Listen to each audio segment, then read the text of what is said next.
He doesn't quite sing, does he? It's talking, right? It's like pulling your punch. It's my sport, it's my way from nothing. Yeah. Do you know what I mean? He can't actually... He's not actually singing, it's talking. It's kind of talking the words. Yeah. But he knew Buddy, apparently, and he toured with him, so... I am an antichrist. I'm an antichrist. He never quite finished. It's lovely. No, he's great. He's got no breath. But, but it's the adverts in between. He is 73 though. He's amazing for it. Doing well, isn't he? Yeah. No, Yeah. I mean, he's a good Sorry, looking who's 73? Des O'Connor. Is he seriously? Yeah, I think so. Amazing. Yeah, he's Amazing. doing well. Yeah, good luck to him. Sorry, A toast to Des O'Connor. Yeah. Raise your glasses. And all you listening at home. So Des O'Connor. I'd love to see him interview Louise Woodward. Yeah, indeed. Do you want to hear some Louise Woodward? I have had some calls. But I don't know if they're true or not, though, do you? What No, did it's you true. hear? Well, I think one of the... we studying mustn't. law... No, we mustn't say that shop that she works in. No, wouldn't say that. But in case it's... I'm sure I read the same thing, Steve. Someone said they read that she was studying law, and I think I read that because she knows so much about it. Yeah. Now she decided knows to go the system, yeah. You never know study when they come in herself. useful. But she has been spotted in various parts of the country selling all manner of things. Okay, brilliant. And, so who knows? Door to door? Yeah, exactly. Hello, I'm from Mothercare. We've got to stop this now. We've got to stop this now. It's not Okay, fair. that's that, It's all water under the bridge. Anyway, let's play a record. Let's play a record. No, I'll talk about it later. We're scared I think, now. Yeah, we've just got ourselves in trouble. I think we just need to go and consult our lawyers. Would you like some Peter Gabriel? Oh, this is a beautiful track. And it was actually in Vanilla Sky, so a bit of resurgence. This is Salisbury Hill. Brilliant. Peter Gabriel, what a lovely track that is. Salisbury Hill on XFM 104.9. Ricky Gervais, Steve Merchant, Claire Sturgis. You know, if Karl was here, do you know what he'd want now? Probably ads, no? Some adverts. Yeah. Do you want some now? Oh, it's what Karl would have wanted. Okay, for Karl then, some ads. Placebo and Bitter End. XFM 104.9, Ricky Gervais, Steve Merchant. Claire Sturgis in for Karl Pilkington. Doing a good who's job. in Madeira. Indeed. Is that where the cake's from? Yeah, it was named after, I think, yeah. Excellent, Yeah. excellent. It's nice, lovely. It's sort of, I don't know where Madeira is. Actually. it's sort of off Africa. Okay. But it's, I think, There are a lot of Portuguese. old people go there. There are a lot of old people there. There are a lot of Well, old people Karl there. is essentially a He's old 50-year-old before his time, man in the body yeah. of a 30-year-old. Yeah. I know, yeah. I think Whereas Ricky Gervais... Whoa. Oh. Party by the Pool, it was. It was actually really good. I'd much prefer that than, we went to, Greece once, and we wandered in this place by mistake going through this, and it was just full of people in Everton shirts and Liverpool shirts and just drinking lager. Oh, where's the fun in that? And just, I can't, the idea of Butlins, millions of families screaming around would drive me Butlins mental. is the most extraordinary place I've ever been to. I went there with a bunch of We friends. can't slag it off, but I mean, not Butlins specifically, just anything. No, I'm not slagging Butlins off. No. It's just But it it is was an just I've never been to an Butlins. extraordinary Yeah. place. The bars themed. One bar themed in the Wild West style. Brilliant. But a tribute band to Status Quo playing. Really? It was extraordinary. So you walk in the swing doors, and there's Status Quo playing, and everyone else is all the staff dressed in cowboy outfits and cowgirl outfits, serving drinks. I've told you this before, but I sneaked into Butlins. We sneaked in one night, and we didn't know what was on, and they were serving lager and chips, and there's just loads of families and lots of northern men in short sleeve shirts and kids running around and stuff. And so they just arranged the chairs in the sort of dance hall, and they went, and now, ladies and gentlemen, the entertainment for this evening is David Copperfield, not the magician. And it was a bloke from Three of a Kind. Of course. He came out, he did it all, he did all the jokes, he did all the, hello, how are you? Oh, you're nice. You know, to people in the audience. And then his finale was he stood on a chair because there wasn't a stage, and he did Classical Gas, seriously, on guitar. And then they went out, right, and he went, thanks for it. He went off, and they stopped clapping, and he came back on to get his jacket. Oh dear! Oh no! Yeah, it was great. There was also a girl-boy duo in blue satin called Joint Effort, which I was loving. And at the end, right, it was on, I think it was on a Saturday night, so people were leaving sort of the next day, or Friday night, they're leaving the next day, and the kids and that were sort of like going to Redcoats, and they were crying. right? And all the redcoats and joint effort, and they did We Are the World. Oh, wow. Amazing. Use Rooster's Pride Pop Soup as a snack with crackers or toast. Still think of a normal knob. An appetizer, again, or a soup base. That doesn't really work as an Indian. No, dish. That's disappointing. We'll work on that, though. The darkness growing on me on XFM 104.9. Going well, isn't it? I've enjoyed it so far. It's been a bit naughty and everything. Yeah, it was a bit like, smart. Nothing wrong with that. No. I was on the way in today, right, Steve? Mm-hmm. Walking in. Always walking in. I get left early and stuff. I like to get in early, get some bits done, that. Monkey News, songs of phrase. That sort of thing. And living in London, right, there's a lot of shops that open early and stuff. Do you know what I mean? People say that's a good thing about London. Yeah. It's almost like 24-hour city and stuff, right? I'm walking in and there's like, you've got your news agents open. Obviously. Selling newspapers and that. That's good. They've got to be open early. Yeah. Then you've got your coffee shops, your Starbucks. Have a cup of coffee in the do you know what I morning. mean? Yeah. They're doing well in the morning. Yeah. Then you see like the odd restaurant and you think, well, maybe they sort of got the doors open but they're preparing for lunch, so you think, fair enough. Yeah. I'll Right. let that pass. Yeah. Carrying on walking down the road. Bondage shop. Open. Sure. About 10:30. Yeah. Busy, was it? There's a couple in. Really? Some good offers. About 10:30 for a bondage shop. I'm assuming if you're into bondage, though, you stock up at any time, day or night. I mean, you don't... Yeah. Well, I assume it... I suppose you get up and you go, I've got nothing on, I need to be a bit tied down. Yeah. I need some rope. These clothes are too baggy. I need more belts. Oh, God. I need more straps. Yeah, get some rubber on my face. Weird, don't it? What were you doing in there? So just having a browse. But, so a bit worried really, because the things that I've noticed this week like that's probably a little bit small. You've brought your soup in. I just found it out there. Sorry, yeah.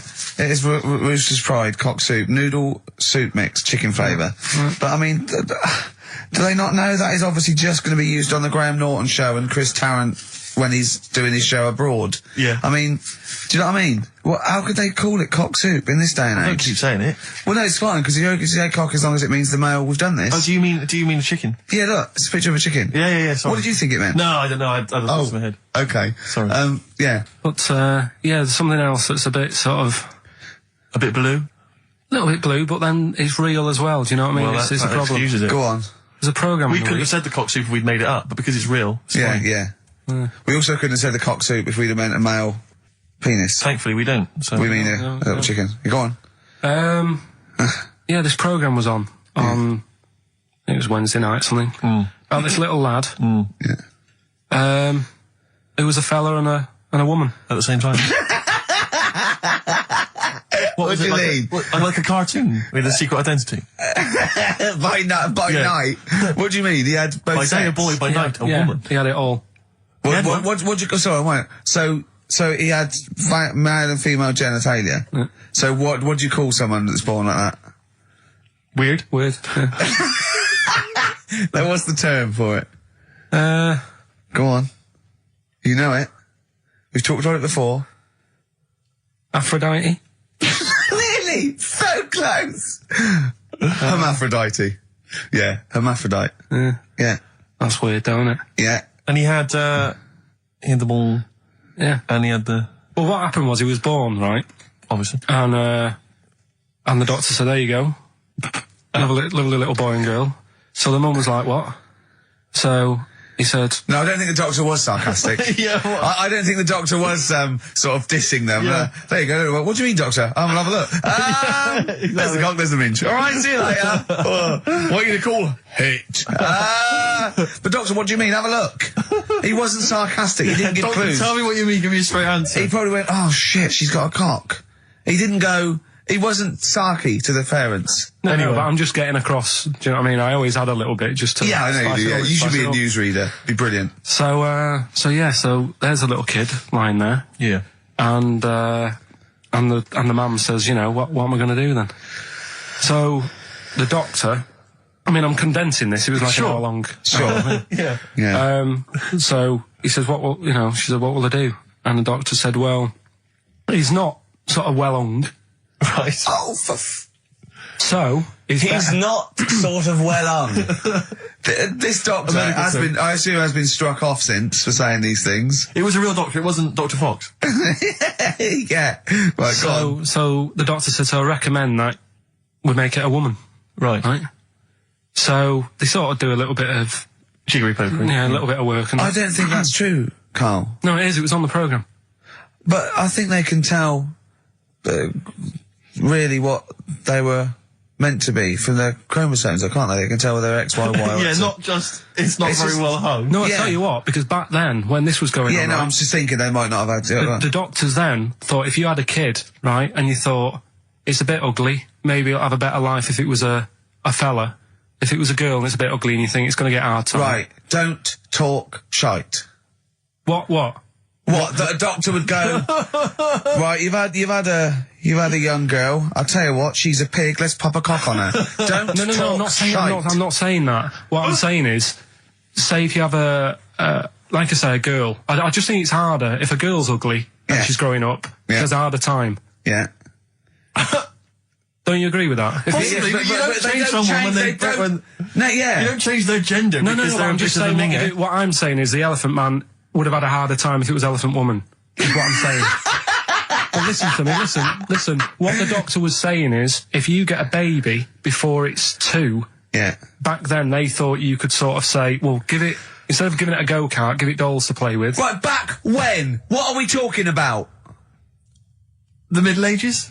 We put a song on, come back to this. Yeah, it's Bruce Springsteen, Atlantic City. Bruce Springsteen, Atlantic City, on XFM 104.9. Okay, look, have another go, Carl. What were you saying? As an hermaphrodite, he was born both sets. The doctor said he's not well hung, let's lose that. Let's get rid of that. Let's make it into a girl. Okay. I'm with you so far, go on then. So, anyway, gets away with it a little bit. In the early years, right? Starts going to school, gets away with it a little bit, sure, right?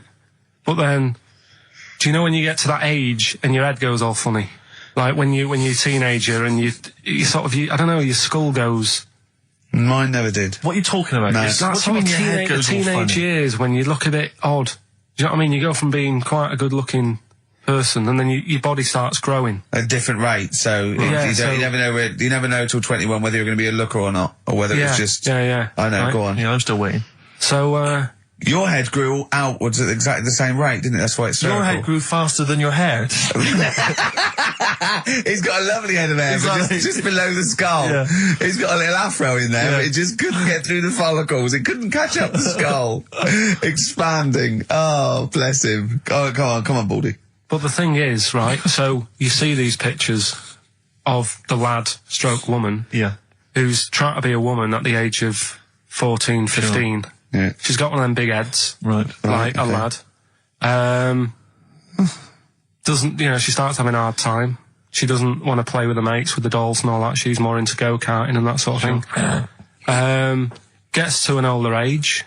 Yep. Decides to go back. Is now sort of with a woman and having a life of a fella. But did did the doctor keep it for him in case he needed it? No, he's had one put on though. Has he? Where'd he get that from? Dunno, maybe that bondage shop.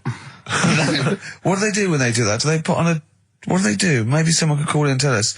If you're a woman, and you ever... Do you want to speak to someone who's got that information? Yeah, I do want to know. What do if you've got that information, I don't want to talk to them. Do they construct one? Do they construct it? From plasticine? Or do they whack on a dead one? What? What? Whack on a dead one? Yeah. What? What? That's not, it's not, what do you mean? No. When a woman has a knob put on... Yeah.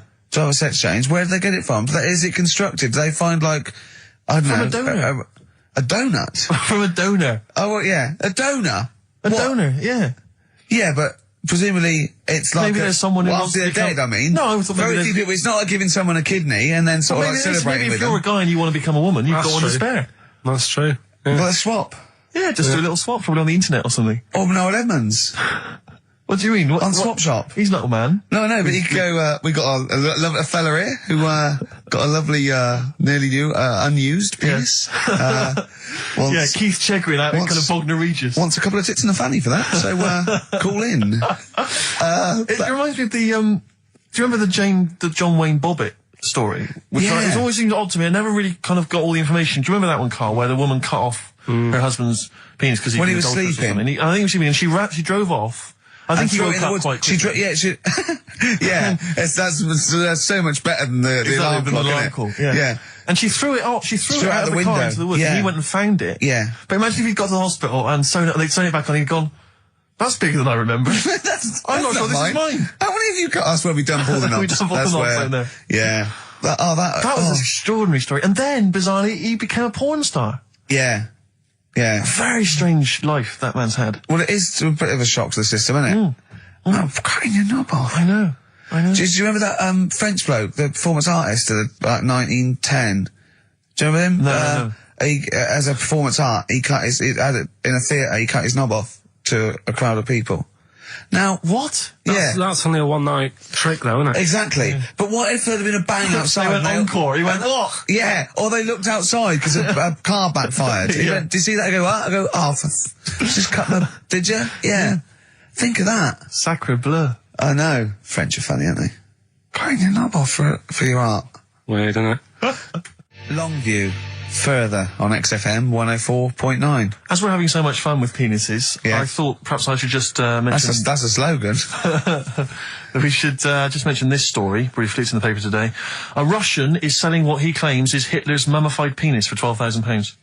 Yeah. Ivan Zadurprov says his ex-Red Army soldier dad hacked it off as a souvenir after storming the tyrant's Berlin bunker after his suicide in 1945. Yeah. Not. You convinced? Why did he wait till now? Yeah. He's found out that. That might get a bit of £12,000. Which doesn't seem a great deal. Doesn't seem a great deal of money, really. Well, it's useless, isn't it? True. You're not going to be able to use it. It's not going to be able to. It's not going to be a donor. Imagine that if you walked round. Yeah. You'll never... making love to a girl. You'll never believe who this is. Yeah. You never believe who's doing you, love. Exactly. This is going to freak you out. This is, just relax. Exactly. Okay, sit down now. Was that I got a all right? little surprise for It was you. brilliant. It was brilliant. Yeah, so you enjoyed it. Yeah. Right. Are Did you you know a fan of the Third Reich? Exactly. Well, no, awful racist. Okay, let's go a different tack. Yeah. You did like the sex. I love the sex. Okay then. Yeah, it's not going to be Hitler's knob, is it?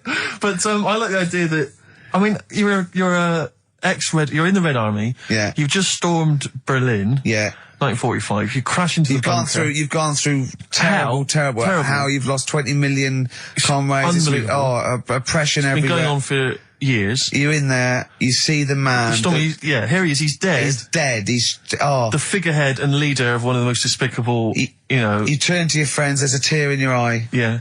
And your immediate thought is, I ought to chop off his todger. Yeah. Yeah. Well, no, I said Bagsy. I said Bagsy is Winkle. I said Bagsy is Winkle outside. Whoever it was. Yeah, I didn't know it was going to be Hitler.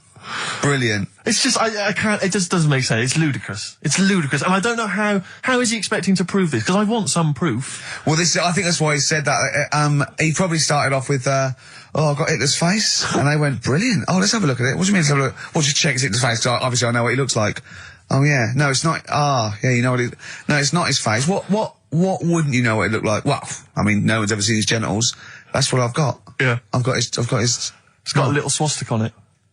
Is that proof, is it? Yeah. Have you got his ball? Well, no, the Albert Hall's got one, his mother's got the other, so I don't know. See, the Albert Hall, I would have thought, would probably be paying that £12,000 because apparently they've already got his ball. Yeah, they got one of his balls. They got one of his balls in the Albert Hall, his mother's got the other. Yeah. But if they got the Todger If they can track down the one his mother's got, they would have a complete set of Hitler's. I'm just hoping it doesn't fall into the hands of some kind of crazed genetic scientist. What, I could clone it from his knob? Could clone Hitler. Back to, I don't even want to think about the future if that's the sort of way we're going. Exactly. If that's the sort of way we're going, Carl, I'd rather not know about it. What do you make of it, Carl? Weird, isn't it? It is weird. I mean, I don't want to go on for this too long. We've probably got about a minute left for the first half hour, and I reckon should can this sort of...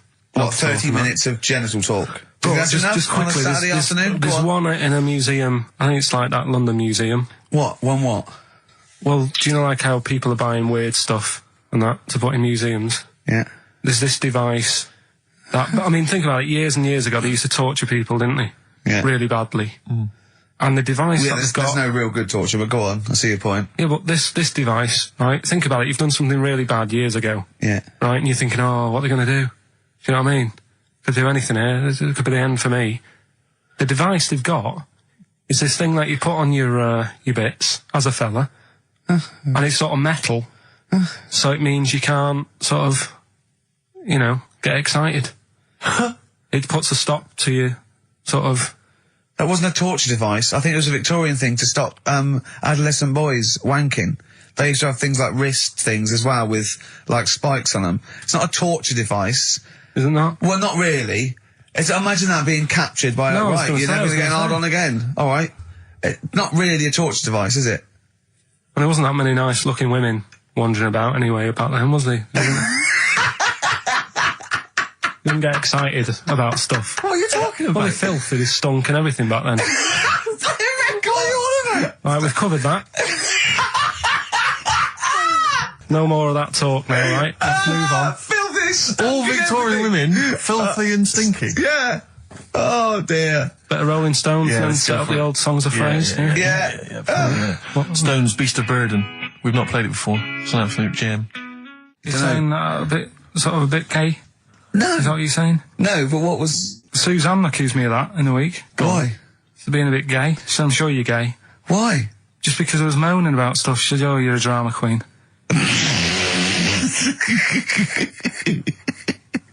Right, well that's What were you moaning about? Not having enough gay sex? No. She didn't have a knob. Yeah. It's going, oh, why don't you get yourself a nice little knob? Yeah. I mean, can I call you Frank, please? Could you wear this false beard? Yeah. It was just, well, we'll talk about it later. It was about the Seven Wonders. I just wasn't that impressed. He wasn't impressed by it. He said, well, we're saying that, yeah. Well, we got a top show coming up, haven't we? But if you are a little bit, kind of, just a little bit sexually, you know, don't be afraid to let it out. I mean, if you want us to relieve you of it.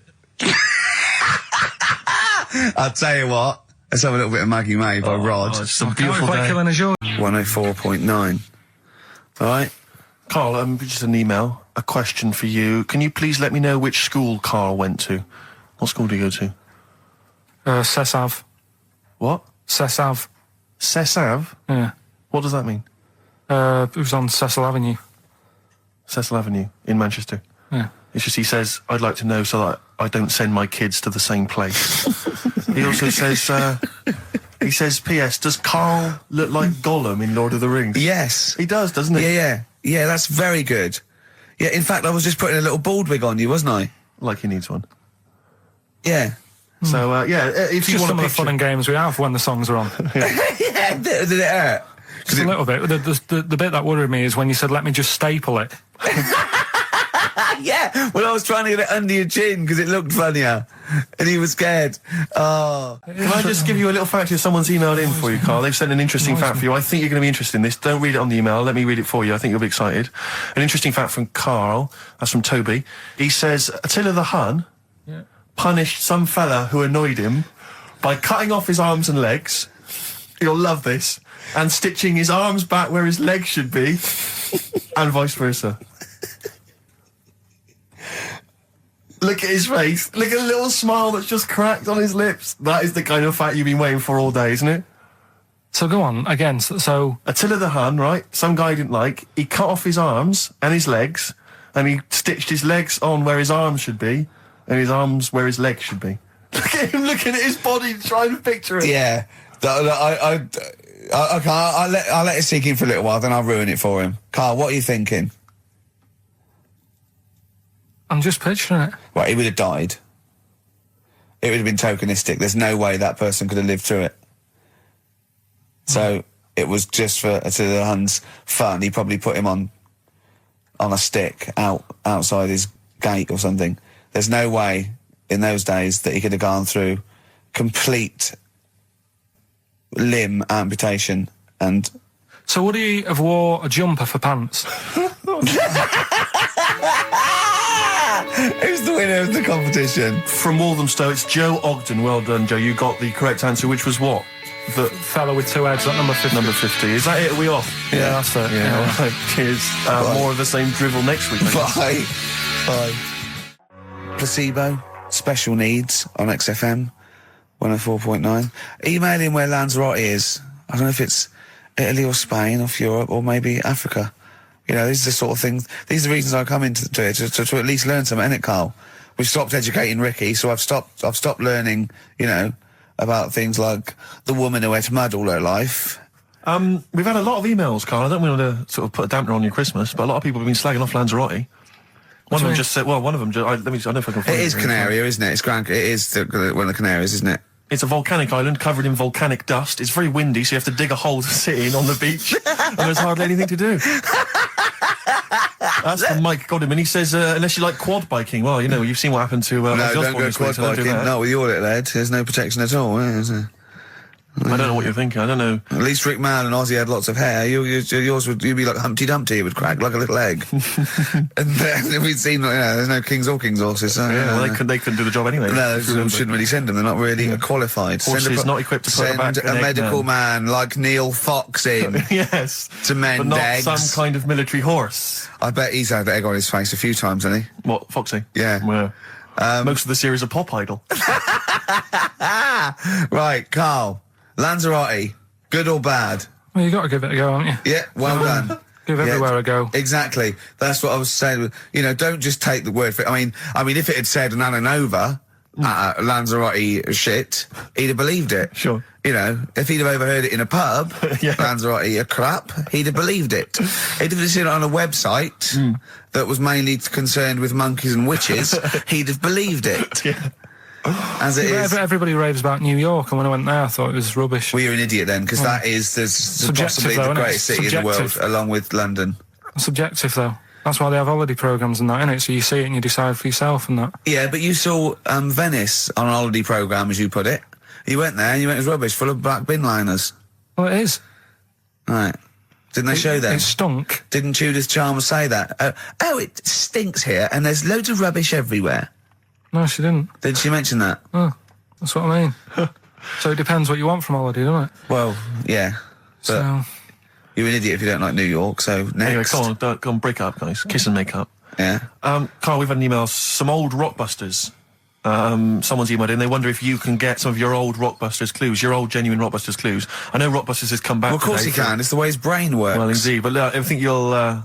Maybe you can also enjoy the challenge, Rick. Yeah. And you at home. I remember them as well, because I remember how angry they made me. Here's some old Rockbusters. That army's got some nice trenches. DW. That army's got some nice trenches. DW. No. Dandy Warhols. That one works. It's not bad, is it? That's why I didn't get that one, because it worked. Yeah. Yeah. Okay. She's only got one sticker left. it was actually he's only got one sticker left. Oh, okay. He's only got one sticker left. Oh, the band His Last Sticker. Exactly. With Justine Fishman, yeah, His Last Sticker. They were brilliant, weren't they? What happened to His Last Sticker? Are they still going? He'll strap some chocolate to your feet. That's A. A band or artist. A. He'll strap some chocolate to your feet. Go on. Aerosmith. I don't know really what that means, but... And finally, you'll have to... Aero Cobbler. Well, yeah. The well-known Aero Cobbler. And you'll have to stick her in the oven. A-B. You'll have to stick her in the oven. See, he thinks blacksmith means, like, just shoes. Like, it's not the smith. It's the smith part. A smith is just a right, isn't it? So it doesn't... I don't know... Aerosmith. What does that mean, Carl? What does that mean? Come on. You'll have to stick her in the oven. A-B. Yeah, I know that one. Yeah? Yeah. What is it? But it doesn't work. Apparently it does. You'll have to stick her in the oven. A-B. Single or artist. What, Anita Baker? Anita Baker. Why you have to stick her in the oven? I need to bake her. Oh, I need to. But why didn't you say, like, you'll have to get his hair cut and put a nice white chef's hat on? That's Anita Baker. See, that works. That works, Carl. I need to bake her. Doesn't work. It is shite. Okay, well, listen. Before you judge, listen to today's Rockbusters. Okay. They're here with us now. Here's Karl Pilkington. Yeah, He's got them. back just for Christmas. Brilliant. I've only got two really because what? I was trying to work one out before, right, in my little room. Yeah. I was looking at different band names, thinking, what can I do? Yeah. Couldn't concentrate because Ricky was in there trying to spray deodorant all over the place. Right? Well, you should have done them yesterday. You should have shut me out. Right. So there's just 2. Brilliant. Well, Okay. I've kind of got an idea for the third Oh, one. fine, I'll all right. have a go. Yeah. Right, so anyway, the first one... Should we play a record and come back to this? 'Cause Well, it's we'll do been it quickly, we'll do it quickly. No, No, play a Alright, record. This is then. rubbish. Yeah. Rubbish. Libertines. Useless. Give me the gifts. Let me have a look what prizes you've got. Libertines, Don't Look Back Into the Sun on XFM. Well, the general public are getting involved with Karl's holiday, and, I mean, this has been a damning report on Lanzarote. There's not been a positive word written about Lanzarote so far. Wow. It's volcanic, there's no natural water supply. Sorry, there's no natural water supply. It's You all have to sit in a imported. hole. What do you think of this, Karl? What do you think of the people that want you to know that you're going to a rubbish place when you can't change it? What do you think of that? Rubbish show, will it? What do you mean? Be all right. What do you mean it'll be right? Because I'm going to go there thinking, oh, there's no water and that, and there will be water. No, they didn't say there's no water. What did they say then? There's no natural water supply. Whatever. I'm not bothered. Doesn't bother me. All right. I'm going to have a good time and that. What are you going to do? What do you plan to do? Got a book. What book you got? Rich Hall book. I'm just going to read that. Brilliant. And the weather's better than here, isn't it? Yeah. So... gonna have a good time. Someone emailed just now. They said they're listening online and there's a problem with their computer and everything's sped up. The music's sped up. Our voices, Rick, are sped up, except Karl's. That's how slow he speaks. So when everything's sped up, he sounds normal. No Blue Sky, The Thorns. That's beautiful, isn't it? On XFM 104.9. Karl, you're losing your rag a little bit. What's the matter? Nothing, go on, Steve. What's the matter? No, what's the Well, matter with I've got Karl? something to cheer him up. Someone's emailed in, Emma's emailed in, she said that for those that know, those in the know, they referred to Lanzarote as Lanzagrotte. Brilliant. He's a bit fed up. He's got 2 CDs for Christmas from a company that's he's been with for 6 years. He's a little bit grumpy about having to answer the phones. I was trying to read that book about the governor. Oh, yes. And that was full of that, and it had a page on the front that you had to keep going to when, do you know what I mean? When he used a bit of slang, you had to sort of go, right, I don't know what he means. Glossary. Right. Just nip back, have a look. I thought you meant, when you said there's a page at the front, I thought you meant the cover with his face on. I can't remember who I'm reading about. Oh, there he is. Is this the book that you nearly finished reading, but you realised all the pages were in the wrong order? No. He bought a cheap book, right, at a second shop, started reading, loving it, then he started reading about this bloke, and he went from jail to school, and then he looked at the page numbers and they were all out of order. How annoying is that? You never read books, do you? I never read one, right? And Suzanne, it was a weekend when we were going to Hastings because you two had done me head in, right? She said, I'm going to take you away so you relax and what have you. So, ended up not relaxing because it was like putting the jigsaw together. I'd started reading it on the train, thinking, loving this. It's a really interesting story about this fella who, you know, didn't have a great life as a kid, starts getting into a bit of crime, what have you, turns out to be the governor. But it wasn't as easy as that, because like you say, it started off at school, then he was in prison, and he's like, oh God, he started young. And then, next thing, he's like married, and he's like, hang on. He's like 12. And then he's had a heart attack. And then, like, but I just thought it was part of the thing because I read chapter 1 and then it did say chapter 12, but I thought, right, it's like that sort of done in that stylish way that everyone's doing. What kind of a biography starts messing with the medium? I was born in the East End. Take 1 onion, add some, this is But it's the idea that an East End villain's going to write his autobiography, but think, yeah, I'm just going to play with the form a bit. I'm going to get quite postmodern with this. No, but... you know He's what I mean? barely able to write, probably. Yeah, Oh, but they you did it can say that about him, Steve. I wouldn't. I think he's an educated man. Go on, next, Karl. But, yeah, just because it was like 2 for a tenner, that shouldn't be like...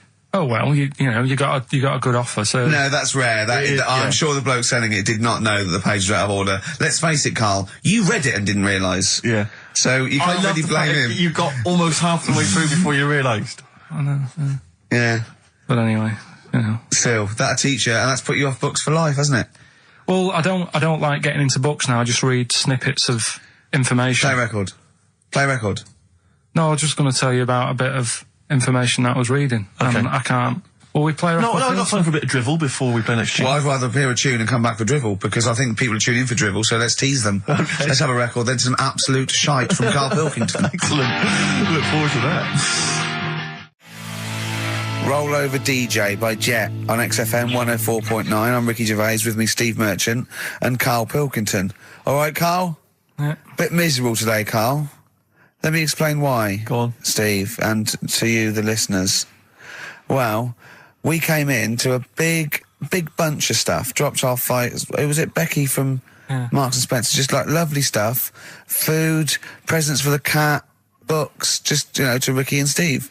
Ricky and Steve who do the show, right? Ricky Gervais and Steve Merchant. GQ presenters of the year. Creators of The Office, right? Award-winning. Carl's looking over. I go, well, maybe, it's not for you, no. And then he told me why he's grumpy anyway. Go on. Do you know what XFM are giving everyone? How long have you been here? About 6 years. What are you getting for Christmas from XFM? 2 CDs. Is that of your choice, or do they choose them? There's a list of about 30. Right. Tell him what you About chose. 30 CDs. I've gone for Kings of Leon album. Yeah. And the best of Bob Marley. Haven't we, given them away in the past or something? Or you could have burnt them off, couldn't you? You could have done copies. Illegal, but you could have done that anytime you wanted. I don't think Bob Marley minds if you bootleg his CDs. It's out of order, though, isn't it? It is bad. Although Is that always the case? Has it always been the truth of all the time you've been here? No, it has been better than this. Yeah, although you do get paid quite well and you do have an easier time. Yeah, but don't give me the CDs then. If it was a milkman, you don't go, have 2 bottles of semi-skimmed. Happy Christmas. Yeah.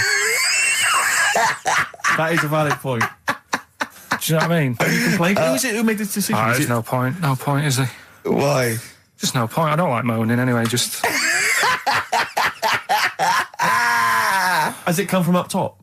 Is it from the capital people? Just everyone. That's what everyone gets. Yeah. Yeah, but will Christian get 2 CDs for getting up at 4:30 every day for about 5 years? And keeping this station afloat. Probably. Yeah. So that's why I'm a bit fed up. What do you listen to first, Marley or Leon? Well, you have a bit of Marley. I'll tell you what Marley's good for as well. You're going to have a little beach holiday, aren't you, over Christmas, going to Lanzarote? Listening to that on the beach, you'll realise how wise XFM are in the long run. You go, well, look, they could have given me 400 quid, right? Well, I'd have spent that. But this is, the legend lives the gift on. that keeps on giving. So you'll probably, you know what I mean? Think how much what you got to think of is how much all his great songs took, not only from the depth of his soul and, all his sort of angst and knowledge and love, and then all the studio time, the marketing, and they're just giving you one that. They go, don't worry about that, Carl, just have it. And you go, what? All the time we spent with Bob Marley and everything is there. Have it, Carl, have it, Carl. And Practice. Yeah, have that. Thanks, well done. Carry on. We're still going to pay you for the work. Yeah. That's just some on top. Here's a little piece of Bob, free. Yeah, so don't moan, it's extra. So, I didn't have to give you it at all. Starving. I went to what is meant to be the best restaurant in the world on Wednesday, yeah. Sure. You must be famished. Well, Jonathan Ross booked a table there. It came out, I think he's been trying to get there for a while, and I think there's a waiting list and everything, right? And It's not OBE, you're walking straight in. He's walked straight in with that, yeah. Me and Jane went along with him and Jane to the Fat Duck in Bray. So it was voted the best restaurant in the world, okay? Right. And it was incredible. I mean, it's across from the restaurant and sort of Barnum. They do, just incredible food. But all the way there, I'm thinking, well, I can't eat stuff in normal restaurants. I don't eat red meat. I'm squeamish about things like seafood, anything that's got too many legs, or was a crustacean once, or feeds on worms. I knew that one of their signature dishes was snail porridge. So I'm thinking, I'm not going to be able to eat anything here. So I was thinking, I had something to eat before I went. And I was thinking, they better not have mucked around the bread, right? Got there, beautiful. And it was really quite fantastic. And I let them know straight away, that I was a Philistine, and they really accommodated me. I didn't have the snail porridge. They put mushrooms in my snail porridge, which was more of a risotto, and there's tasting menus and that, and it was really fantastic. But Jonathan, halfway through, on the way there, I don't like travel well, on the way there, he actually phoned me and said, why are we taking you to this restaurant? Good point, very good point. They know, even if I go around there, they cook me sausage and mash. Yeah. Or, do you know what I mean? Well, you have the palate of one of those kids from the Jamie Oliver school dinners programme. He's got the lovely Jamie Oliver cooked, you know, kind of ratatouille, Yeah. but they're going for the sort of chicken Twizzlers. What's wrong with chicken? I love chicken. I like the chicken I can eat. I'm squeamish about red meat. There's nothing you know, it's a mixture of, it's not morals. There's only one thing I don't eat morally, that's veal. But the other thing else is just like, if it's got eyes and legs and things sticking out of it, or it's But a it bit hasn't pink. got eyes and legs things sticking out of it. What are you but- talking about? I mean, it just infuriates me. I actually got to a point now where I refuse to eat out with Ricky, because I can't, it just sucks the life out of me. It actually makes me depressed. I can't enjoy the experience. If you go to an awards do, they bring out lovely food, you know, 3 courses, Always and lamb. you're whinging. It's You're always salmon, whinging. which is hardly cooked, followed by lamb. Lovely bit of lamb. Who doesn't think lamb is the best of all the meats? Oh. And you whinge, you complain, you look at Jane like a little boy who's like, oh no, why have you brought me here? You are just, and I tell you, and I put it at the, you know, I don't want to, you know, badmouth people, but I suspect it's your family. I suspect it was your upbringing. I imagine, you know, that if I came to your house, you know, late 60s, early 70s, came round to your place in Reading, it would have just been the smell of chip fat. Always just on. everywhere, Chip fat pervading, fry always just on. one of those chip fat fries that's just, like you say, constantly, 24 hours a But day, I used to eat just things. bubbling away. I used to eat beef and pork and that, and I used to have to eventually, when I was getting sort of squeamish and getting older, I'd make her burn it so much that it was just like chewing on a piece of leather anyway. Where I couldn't stand the sight of blood or so. A salad in your house would have been I'll tell you what a a salad pickled is. onion and a packet of crisps. No, a salad in my house, right, was when it was summer, we were out in the garden, lovely salad, grated cheese, grated egg, 2 bits of beetroot with your leaf, a pickled onion, and a packet of crisps. And that was a salad. But Now, is that? Do you agree that is probably the reason why you've got this palate? And I don't even. It's not even a palate. That's too nice a word to I've use got for more it. squeamish as I've got older. Because I say I used to eat beef and What pork. do you mean and squeamish? I don't understand what you mean. Squeamish. if I It's suddenly fish, think it's about cooked. it, I can eat like, you know, like, it has to be blasted. It has to be unrecognisably an animal. You know what I mean? I mustn't see a bit of pink or a bit of fat. So or if we were in biblical times, Yeah. and you're there, and Jesus Christ has just fed 40,000 with some fishes and some loaves, you'd be going, I'm not into the fish, JC. I say take the head off, really cook it, take the skin off. I can see a bit of spine. And unless Why leave unless in? that bread is mighty white, I'm not interested. Yeah, but the thing is, what he hasn't said is, well, he gets frustrated because we have to go from restaurant to restaurant for something I can eat. But the reason we've only got about 3 restaurants to choose from are that because he doesn't want to spend more than a £5 at lunchtime. At lunchtime, if I was going out of an evening, you'd spend a decent amount of wallop. But lunchtime, Would what ya? do I spend? You'd be happy to spend 20 quid on lunch. Imagine that every single day. There's no one out there who's eating lunch 20 quid a day on lunch. It's crazy. You don't need that much food at lunchtime because I know what happens. You go in there, you have some kind of, you know, Thai green curry for lunch. You're asleep by 1:30. We're trying to work. We're trying to write TV shows, and you're dozing off like one of those giant anacondas that's just eating a sheep and is slowly digesting it. It takes like 3 weeks. He doesn't eat Carl. He does not like the spare. He'll walk a mile out of his way to get a sandwich that's mostly bread that only costs £1.20. It's about value for money, Rick. That is all it's You don't about. have to tell me. I remember Oh, come on, let's have having an argument over that 50p that time. Hey ya on XFM 104.9. I'm Ricky Gervais. With me, Steve Merchant, and over there, Karl Pilkington. Now we've got a new feature. Well, I don't know if it should become a feature every week, Rick. I'm not sure it's got legs for that. But maybe in the absence of Rockbusters. Basically, I was looking through the pigeonhole, and we got a lot of stuff sent to us, a lot of junk. You know, stuff we don't really want. Yeah. And a lot of people, for some reason, they send Begging letters. Begging letters, a lot of that. We get sent a lot of CDs by people, bands, artists, who have not yet been signed. Maybe they've knocked something together in their bedroom. They got a band. And they just, for some reason, they want our feedback. They want us to sort of give them some thoughts on what they think, where they're going wrong, stuff like that. And I just thought, I was having a clear out, and I thought, why not just give them a little chance, you know. Yeah. Just throw them a bone, Rick. Honest critique. Honest critique of some of the artists that sent us stuff. Okay, go on these are then. bands that have not been, they've not got a record contract. This is exciting. Okay, name the 3 bands Well, I'll first. tell you, no, we'll go through them individually, and I'll hear a little snatch, and then I'll get your opinions, both from you, Rick. I know you've been in the music business, you've got a good general knowledge of music, you've got good taste. big time, and big also time. Karl Pilkington's views as well. Yeah. We know what to think of them. So this Go on. first band is called Kellerton Road. I'm sure they're very excited. As I said their name then, they probably can't believe it. They're phoning each other now, they're getting so excited. All friends are phoning them now. Yeah, Turn your exactly. phone off. They Of can't people in believe this that. band. You don't want to. Yeah. Well, okay then. Kellerton Road. Kellerton Road, play a track from them. So that's Kellerton Road. I think that's a track called Secretly. And looking on the back here, there's 6 of them in the band. They all pretty much look the same. They've got the long hair, the usual sort of look. What do you make of them, Rick? All right. Yeah? Quite like Yeah, that? good. Yeah. I mean, bit generic. The chorus is a little bit simplistic, but I like Good production, good, yeah. Good Reminds you of musicianship. something maybe like The Thrills, that sort of thing. Yeah. I mean, yeah, good. Jukebox or junk box? What's a junk box?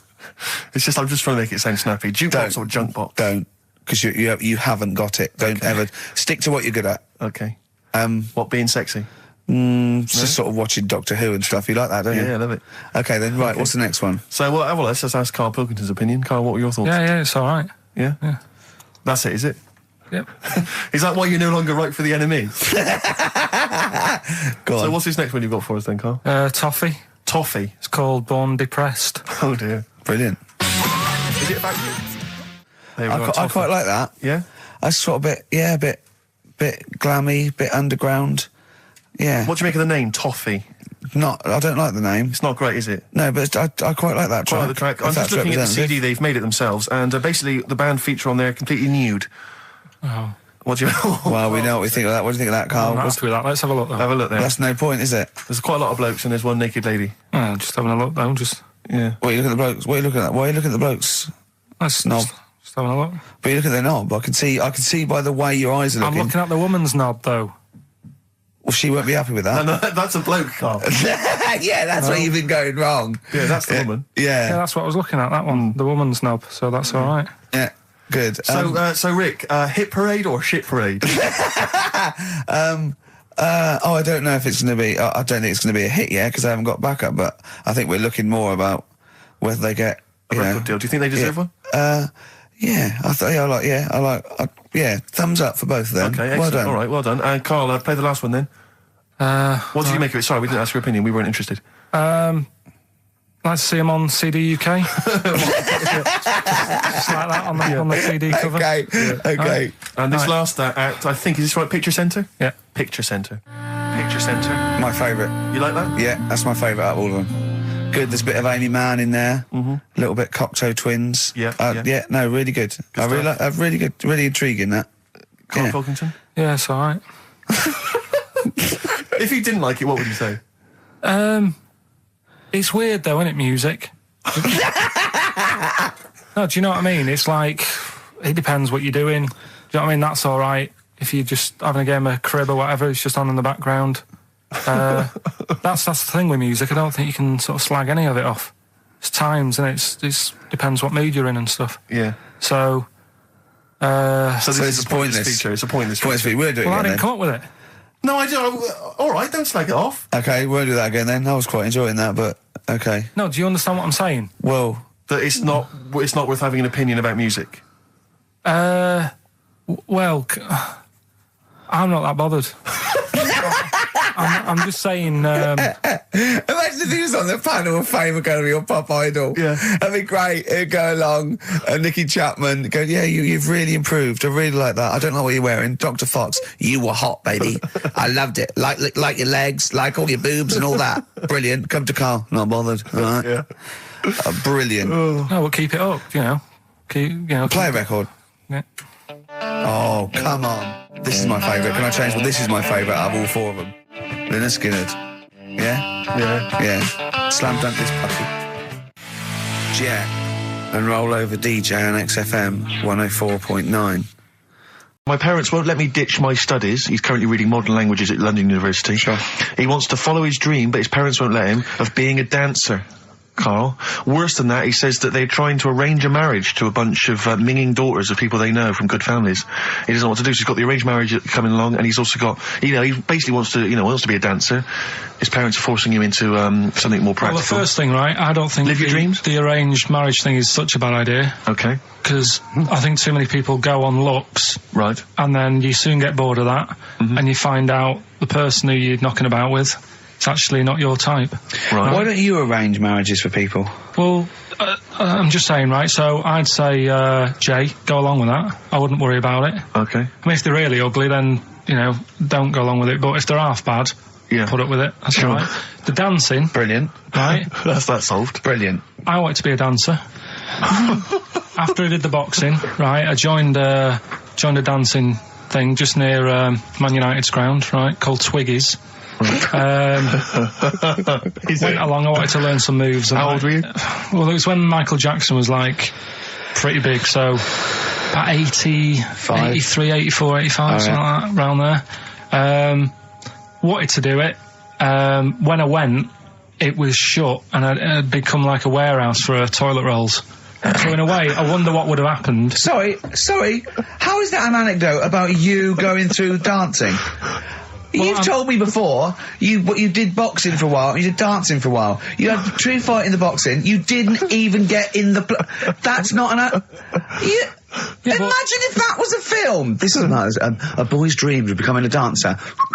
Oh, it's shut. Next on. I mean, how is that a story? Yeah, that was Billy Elliot. Do you think it would have won quite as many awards? Yeah, brilliant. Footloose. All right, I'm fed up. They banned it. Let's go. Eyes shut. Flash dance. First, there was. It's a warehouse. Never mind. I'm just saying, you'll find something else. I think I got a go-kart after that. I bought a motorised go-kart and kept myself busy with that. So. There's always other things. Just think, Alan Bennett has to sit down and really sweat over his stories. Yeah. He just opens his mouth. You are a living Alan Bennett character. So that's solved. Well, Jay, don't worry about that. There's no emotional problems I can foresee if you follow that advice. So the advice there is do an arranged marriage. If she's not ugly. minging, she's not completely minging. Yeah. And don't worry about dancing. Get a go-kart. Cheers. Do you know the guy who was in James Bond, the big bloke? Yes. Jaws. He's got the same illness as this bloke. Right. And what it is... It's called tall. It's something about... You're suffering from tall. You've got a small tumour or something just behind this part of your head. Yes. Oh, yeah. Just sort of in the middle of your eyes. Yeah. And the pressure on that makes you grow really tall or something. Yeah. So he needs to get it sorted. That's your advice to him. Yeah. Get it sorted. Well, I think we should have a white van man session. Oh, white van man. I think people tune in for the white van man. Yeah, session. people who haven't tuned in, they don't know. If people aren't familiar with this, the Sun runs a column every day, which is asking some punter from the street their views on the week's big events, and we just thought, why not hijack that idea, but apply it to Karl Pilkington. Karl, I haven't seen much news again this week. You've not seen much news. Don't worry, I'm sure you have an opinion on it. Just give us it from your heart. So Gladiator. Okay, so, well, on the subject of Gladiator, what do you make of Russell Crowe's appalling behaviour at the BAFTAs? This is, I heard a bit about this. This is, when he got some director or something, because... Director or producer and threatened him, because they cut his bit, didn't they? They cut a poem that he'd done during the acceptance speech. I watched it on Sunday night. Sure. I didn't realise it wasn't live, to be honest. Yeah. But I quite liked the way it was to the point and didn't mess about. He went up, he said thanks. So you're saying that he shouldn't have beaten up the director? Is that what you're basically saying? It's a bit over the top. You thought I mean, if you didn't have time, if you really, I mean, what's the poem got to do with the film anyway? He was an awards. So do you think it's ever justified to beat up a TV director if you're a major Hollywood star? Depends what he's done, but I mean... Right, what would he have to have done, Karl, for it to be fine for him to then beat him up? The thing is, right, forget all the beating up. At the end of the day, it was a awards thing for a film. The poem had nothing to do with the film. Yeah. So go up, collect your award for that thing. And if he really, really wanted people to hear about this poem, he could have photocopied it and left it at the entrance and said, on your way out, this is a really nice poem, pick one up. No, but the thing is, he knew it was televised, so he knew by saying that poem once, he was reaching 5 billion people. That's a lot of photocopies. Do you see what I'm saying? I'm not saying he was justified. It wasn't a poem award. If it was an award show for poems, you'd say you can't cut it out. It'd be like doing the top 40 and then going, number one's good, but we haven't got time for it. But it's a films thing. Okay. And he went up and he got the award for the film. Which film was it for? I don't know, but when I wanted to give you results, I said let's give Karl his results. Steve went, no, we should introduce people to Karl again, just remind people what Karl's like. And he's so right. I'm so glad we did this first. Am I right, though? Carry on, Steve. Okay, the next topic. What about this big debate over whether Kylie Minogue's had a bum job? I'd have to see it. Next. Okay. Anyway, Karl, look, let's have a little quick session of White Van Man. For those that don't listen to the show regularly, The Sun, as you know, has a section called White Van Man where a member of the public gets asked their opinions on the week's big political and social hot potatoes. Karl, we just thought it would be fun if you answered some of the questions. It's not so much questions, it's just your views, really, on these big news stories. What do you make of Olympic ski hero Alan Baxter testing positive for drugs? What did he do?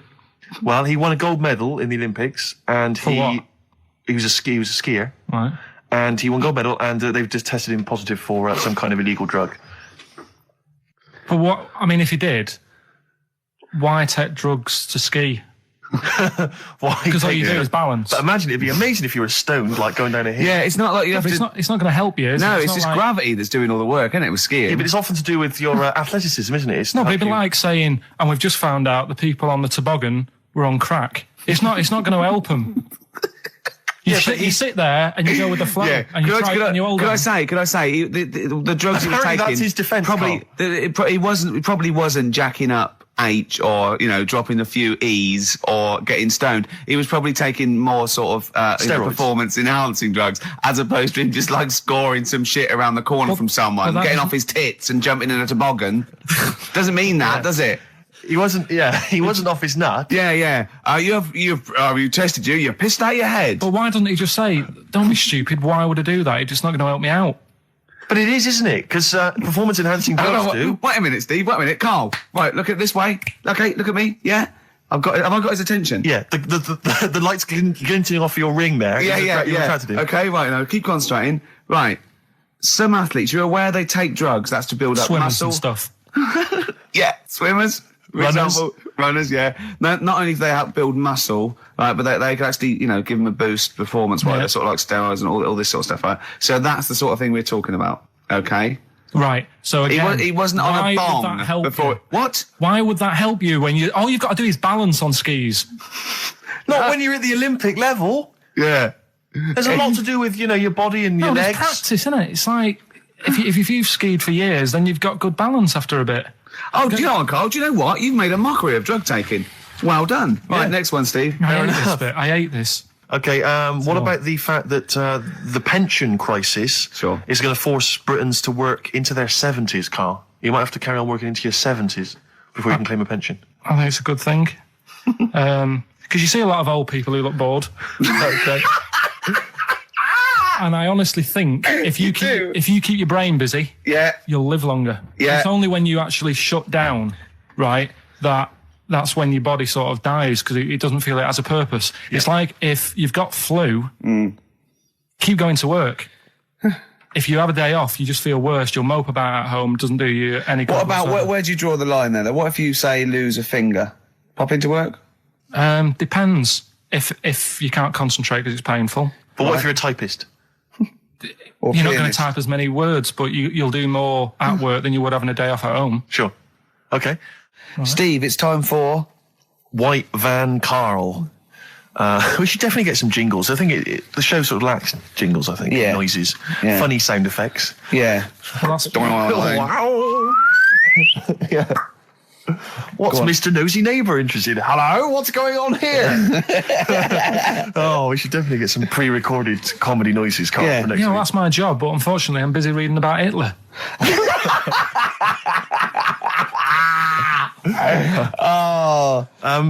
For those that don't know and aren't familiar with this feature, basically The Sun runs a White Van Man column where it asks just people who, every men and women, their views on news stories from the week, and we decided we'd just ask Carl his opinion on some of the same issues. This week... Not like us to rip off another idea and just use it for our own... No. No, but this time... The White Van Man in the Sun this week is Herbie Crossman from Harrow in Middlesex. Herbie. And he's asked his opinion, Carl, and what's yours, on pop idol Will Young admitting he is gay. Come on, Carl. I don't understand what the big deal is, to be honest. No. Talking to different people about it, and they've said, it could affect the sales, girls won't like him anymore, which I think is rubbish. Yeah, because it finished George Michael's career, didn't it? Oh, yeah, and I was thinking when I was growing up, right, And Freddie Mercury. I was into Kim Wilde, right? Sure. Now... And her You're kids not going in to tell me America. she's gay, are you? No, but if they said, she's a leather, Yeah. right? I wouldn't say, right, that's it, I'm taking kids in America back to the shop, I'm disgusted. Sure. I liked her. Yeah. I don't think I'm ever going to meet her and marry her and that, so what does it matter? Yeah. Will Young, he's a good voice, he's gay, a lot of gay people in the world. Georgie boy was gay, I guess. There you go. Nothing more and nothing less. The kindest guy I ever knew. So Do you Bowie? no big deal. That's one of your favourite songs, isn't it? Brilliant. Killing of Georgie Parts 1 and 2, isn't it? Yeah. Okay, What do you say to the fact that a judge has decided that we, the general public, have a right to know about stars' flings? Basically, this is an excuse. This is basically saying, should papers be allowed to print tittle-tattle about celebrities? Oh, this is... providing it's proven true. Oh, this is something about, isn't it, a Division 1 football or something? It's definitely had Premiership football as an affair. And it is true, but he's trying to keep privacy. And the judge said, well, it's not for us to censor the press over things that are true. Right. It's up to the general public to either boycott or not, that publication. What do you think, Carl? What about all this, exposing, going through the, the bins of celebrities? It's not right, is it? But no. People are interested in it and buy the papers to read it. Do you know what I mean? I mean, like I said to you the other week, everyone has a go at Beckham for not being that bright. But at the end of the day, he's a good footballer. It doesn't really matter what goes on off the pitch, does it? Do you know what I mean? Yeah. Express 2 featuring David Byrne, Lazy, XFM 104.9, 1:45. I'm Ricky Gervais. Steve's got the Sun. Yes, we're just going to be doing White Van Carl, where we ask Carl the questions the Sun asked some other bloke. That's right. Because we think Carl's got more to say than anyone on anything. Carl only tells the truth, by the way. Just remember that, listeners. Off you go. Yes, well, today's White Van Man in the Sun is John Slade. He owns his own door maintenance company. His answers are very informative, I have to say. But, Carl, what do you make of the Channel 4 producer, aged 30, who duped a school into believing he was a teenager for a documentary? Are you familiar with this story? No, go on. Well, basically, a 30-year-old guy kind of fooled the school into thinking he was a pupil for a secret documentary. The school's outraged. Do you think that that's, for you, should anything go when it comes to making TV? I think I've said to you before, there's loads of kids at my school. I remember being in the first year, and kids who, what year do schools go up to? I was in the first year. What is it? 11. 5? Oh, sorry, first year of infants and juniors. No, secondary school. 11. Right, year 11. Kids have beards and stuff. No, not year 11. They're 11 when they first go to secondary school. Right. Well, I'm 11. The kids at the older end. Well, there's a fifth form, and then there's you can leave when you're 16. I think, can't you now? Right. Well, kids who were 16 looked old. They did have beards. I remember going there and thinking some of them were teachers. I think he's answered that. Next one. What's the next one? Tattoos and everything. I think they're kids in the earlier years even. What do you make of the fact that Mariah Carey's £38 million payoff has cost EMI staff their jobs, and we're talking 1,800 EMI staff who have lost their jobs? What do you think of that? Yeah, I mean, is that silly money, Mariah Carey, on 38 million? She doesn't need that much. She doesn't need that much. She has to dress nice, though. It's not her fault. I'd say it's bad business. Okay. Because EMI, did you say? Yes.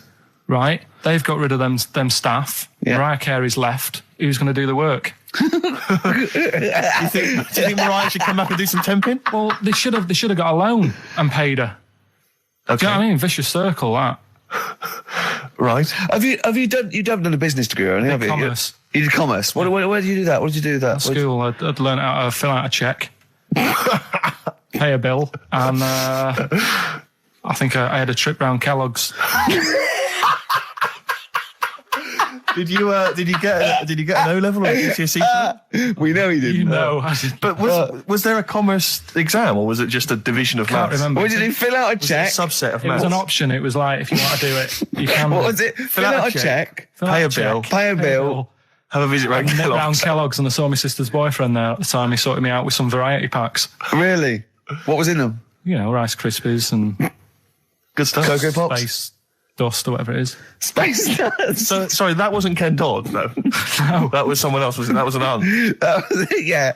That wasn't Special K.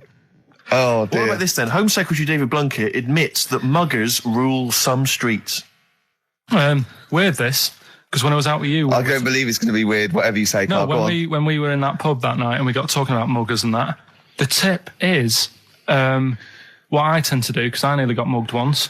Act mental. You what? You nearly got mugged once? I nearly got mugged. Yeah. But I tried this technique of acting a bit mental. Right, and how did you act mental? Well, this guy wanted me trainers. And I was in Piccadilly Gardens in Manchester. It was quite late one night. Mm-hmm. And he come up, he said, I want them trainers. I said, you want them? I said, I worked hard for these. He said, how dare you come to me asking? And I got a bit livid. And I He looked at me like, oh my God, he's got a right one here, and he left me. Were you acting mental or were you just mental? No, I put it on a bit. Were you not petrified though? Well, you don't think about it, do you, when you're sort of in the eyes of danger? Well, not you. Clearly, you're a brave man. So, what did you say?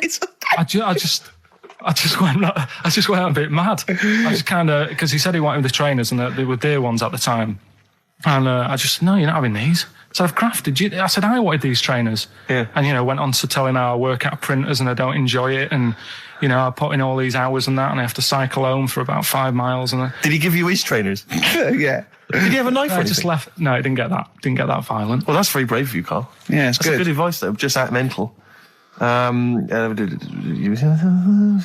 See, what's actually tried it the other night. Oh, Liza Minnelli. Yeah. Well, she said, I've worked hard for these diamonds. Yeah. Not easy being the daughter of Judy Garland. You don't know what it's like. You know a lot about paying bills and writing out checks. Yeah. Tell us about Kellogg's. What was it like? What was in the factory? Was it just like squashing bits of corn? Pretty boring, really. Just loads of conveyor belts, boxes of cornflakes everywhere. Just what you imagine. Yeah. So is it more, this is where you might be working? This is where you're likely to work? Possibly. If you There was 2 trips. There was that and the trip to Manchester Evening News. Okay. And I left that early because I had a job in Cordon Bleu. In Kellogg's. Cordon Bleu, what's that? It's like a supermarket. Yeah? And I had to leave the trip early, and the teacher went mad saying they'd thought I'd got lost on the, in the building and stuff. What, you didn't tell anyone? No, because it was like day 2 of working in this supermarket, and I couldn't be late.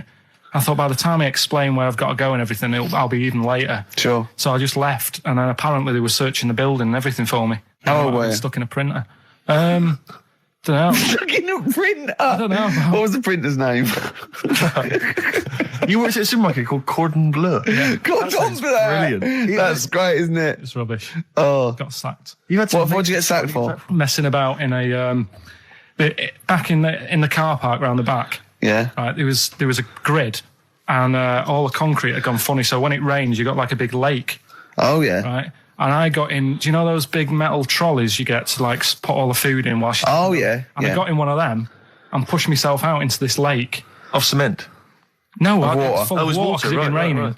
And I got stuck in the middle, right? And the boss was like, "Where's Carl? He's meant to be doing, facing up the beans." And I was like, And you were stranded in a lake. So someone said, "Oh, I saw him messing about out the back." He came out and saw me stuck in the middle of this lake in a trolley, and he said, "Get back in." I said, Would you say, no, I'm filming sharks? I said, "It's too deep. I can't get out. You'll have to pass me something." And he said, "I'm not passing you nothing." He said, "You can get out of there and walk through it." I said, "I'm not. I've got my trainers on, probably the same ones." Yeah, you've risked actually. your life for them. Yeah. I said, "I'm not getting these wet." I said, "What are you going to do?" I said, "I'm going to wait for the water to go down the grid." He said, "The grid's blocked. Now get out or you're sacked." I said, "Well, I'm not getting out." He said, "Right, you're sacked." Right. I told you before about buying presents. Did those gloves have your name sewn in them? And a piece of string that ran over the back of your duffel coat? I've never been into getting presents and that. I had the problem at that Christmas one, that time with the Victoria Plum. Yeah, we'd hate that. We'd hate to bring that back. We've done that. Because you talked about the book, because it's kind of to do with your dad, isn't it? He's a very bad gift buyer. Was that the problem? Well, yeah, my dad just wouldn't bother. It was my mum who sort of made an effort, and she sort of worked out half of what I wanted, then she left it to me dad to get it off someone, see if he could get one cheap or whatever. I love the fact that usually people talk about like drinking heavily or violent abuse, right? Yeah. But here's what he's been left with and scarred with from parents is bad gift buying. Yeah, and that's the Victoria Plum incident. In the greater scheme of things in the world, that's not a bad thing to have, is it? Right, there was this. This is what it's like about getting presents and stuff, right? With my mum and dad. Go on. My mate Colin, right? Colin Bacon? No, Colin Bailey. Oh, right? yeah. He had a little Sinclair Spectrum, right? Computer, which was like the thing to have at that time, right? Yeah. You used to always go round to his house. The deal was not the one you had to play through the window because you weren't allowed. No, that's another lad. Oh, right? yeah. This is a different lad, and the deal was he came to our house, and my mum gave him a pie, and then I'd go round to his, and I'd stay there for a few hours playing, Hungry Horace and stuff like that on it. Right? Now, my mum and dad knew that I really wanted one of these computers, right? So I waited about a year. Came round to Christmas Day. I thought, I reckon might have one. Turned out they bought me the wrong one. They bought me a ZX81 instead of a Spectrum, right? And Christmas Day, I'm there trying to load the games up. It's not working. I'm thinking, what's wrong, right? And the thing with me, when I was a kid, I used to get quite sort of agitated. This is the moment. Right? I found out that it needed a RAM pack to make it work, right? Looking in the thing and it's saying, and make sure you put your RAM pack in the back. And I was like, oh, where's the RAM pack? And my dad's going, I don't know, I've got you the main bit. That's it. So, I was that wound up, I just was sick, right? Just sick. I didn't feel sick or anything, I just was like, oh God. Went to the sink, just sick. Because I was that on edge about it. I said, come on, we've got to get one. And my dad's like, Tandy's shut, we're not gonna get anything today. Ruined again, Christmas Day. That was after the year when my train set got blown up by our kid. The following year, no RAM pack. And now you ask me, why don't I get good presents? He's scarred. He just I'm gonna die. Honestly, I'm gonna die. He's just clean sick. Yeah. There's no RAM pack. What? Did you get to the bottom of it? Why wasn't there a RAM pack? You have to buy them separate. Oh, It's one of them okay. cons. What do you mean I can't play Frogger? Oh no. So, wasn't there another incident when you threw up? Spontaneously threw up? Through sheer anxiety? I do get it. It's not so much now because I've relaxed a bit, but as a kid I used to be quite on edge all the time with certain things. Do you think that's what happened to your cat that kept being sick? That it didn't get the food it wanted, and it just threw up? Do you remember that? Yeah. God, so they shaved it. Yeah, but again, you see, the cat thing, I mean, it's mad. I was thinking about it the other day, right? I used to think I had quite a normal upbringing, You didn't. right? And someone was talking Your about the mother cat. once told you not to go to school because it was windy, Carl. It was Yeah. not a Right. normal The upbringing. cat was being sick, so she shaved it, so it was easier to clean. Right, well, my mum and dad went on holiday, right? And I stayed at the Ross's down the road. Oh, yeah. Only a kid, must have been about 5 or something, right? And I was always running around in the house. I had a lot of energy as a kid. What the Rosses did, they had this cat that was dead violent, the most violent sort of angry cat I have ever witnessed. A tiger. It was, honestly, Steve, if it was bigger, it would have been, because it was just always having a go at you. Yeah. If you went to pat it on the head, it went to bite you and stuff. And what they used to do with it, to stop me running around, I'd sort of be running around, and then I'd get a bit tired, and they'd say, have a lie down on the settee. So I'd lie down on the settee and I'd nod off. And what they used to do, I'd wake up and I'd put the cat on my belly. Right? So I'd be scared to move because it's like it's going to get me. But it would keep you there. It kept me there, and it used to sort of slaver on me, and they'd sort of, go out or whatever, and I'd be lying there. That's not normal, is it? Carl, sorry, were you created by the Brothers Grimm for one of their fairy tales? What kind of a life is that? A cat paperweight to keep Carl in place. He keeps blowing around. It's windy. We'll have to weigh him down.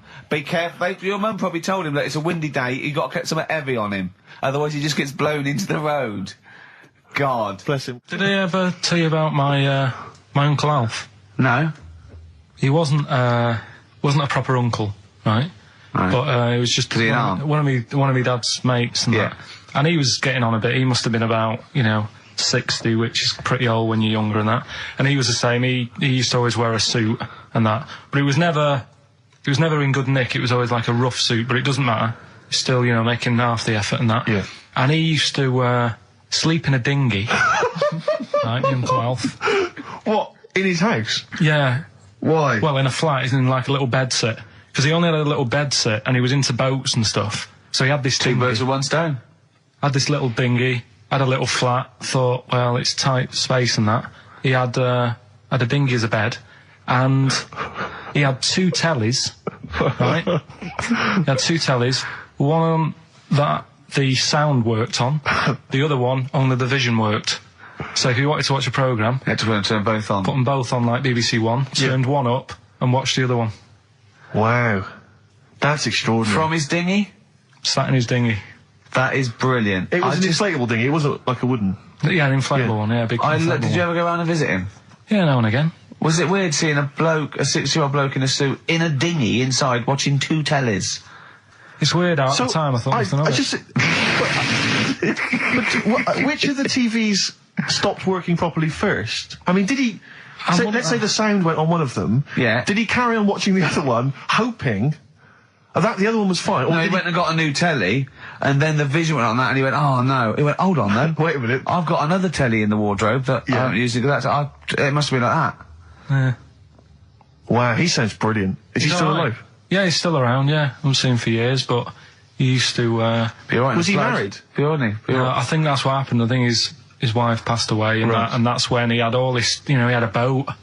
And it's like, oh, where am I going to put it in a bed sit? And it was like, hang on a minute. Yeah. You know what I mean? Sleep in that. So, yeah. I wonder if he ever brought any women back. Just the idea of bringing them back, getting down to it. Shall we move into the bedroom?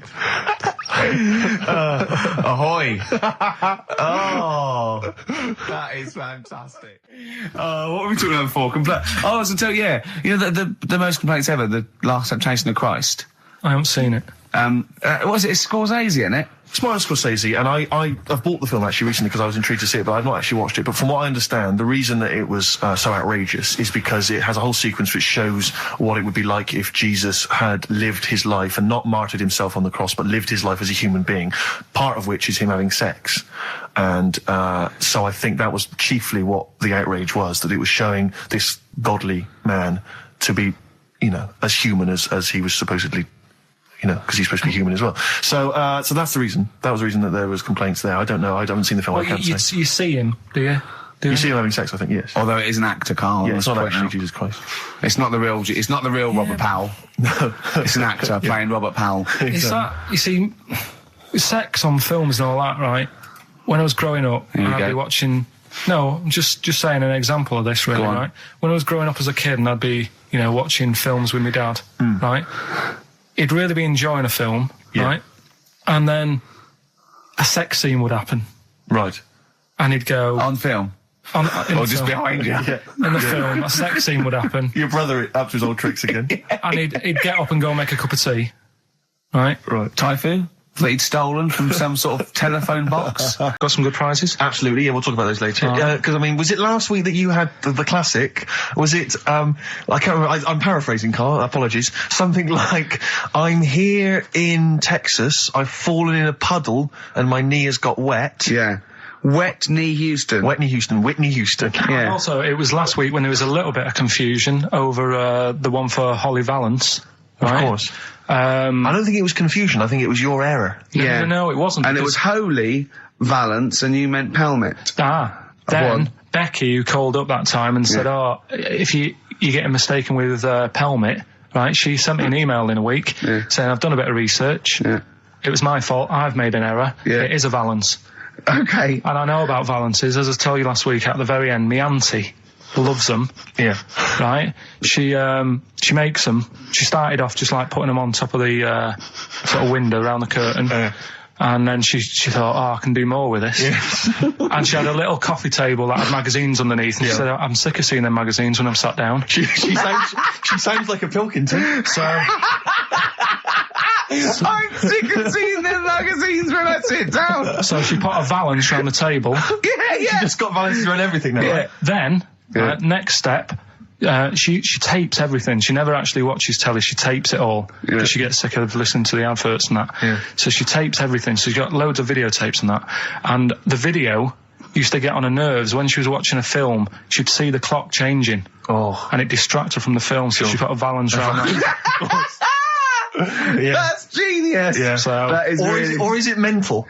Only Mrs. Einstein can tell. I don't know. She's even made a little Jack Russell look like a hovercraft. Yeah. It's great. So everything's got a Valance. If you go round and you stand still for too long, the chances are she'll put a Valance around your head. Yeah. This is this is Auntie who? Auntie Nora. And this is the one that farted for 5 minutes.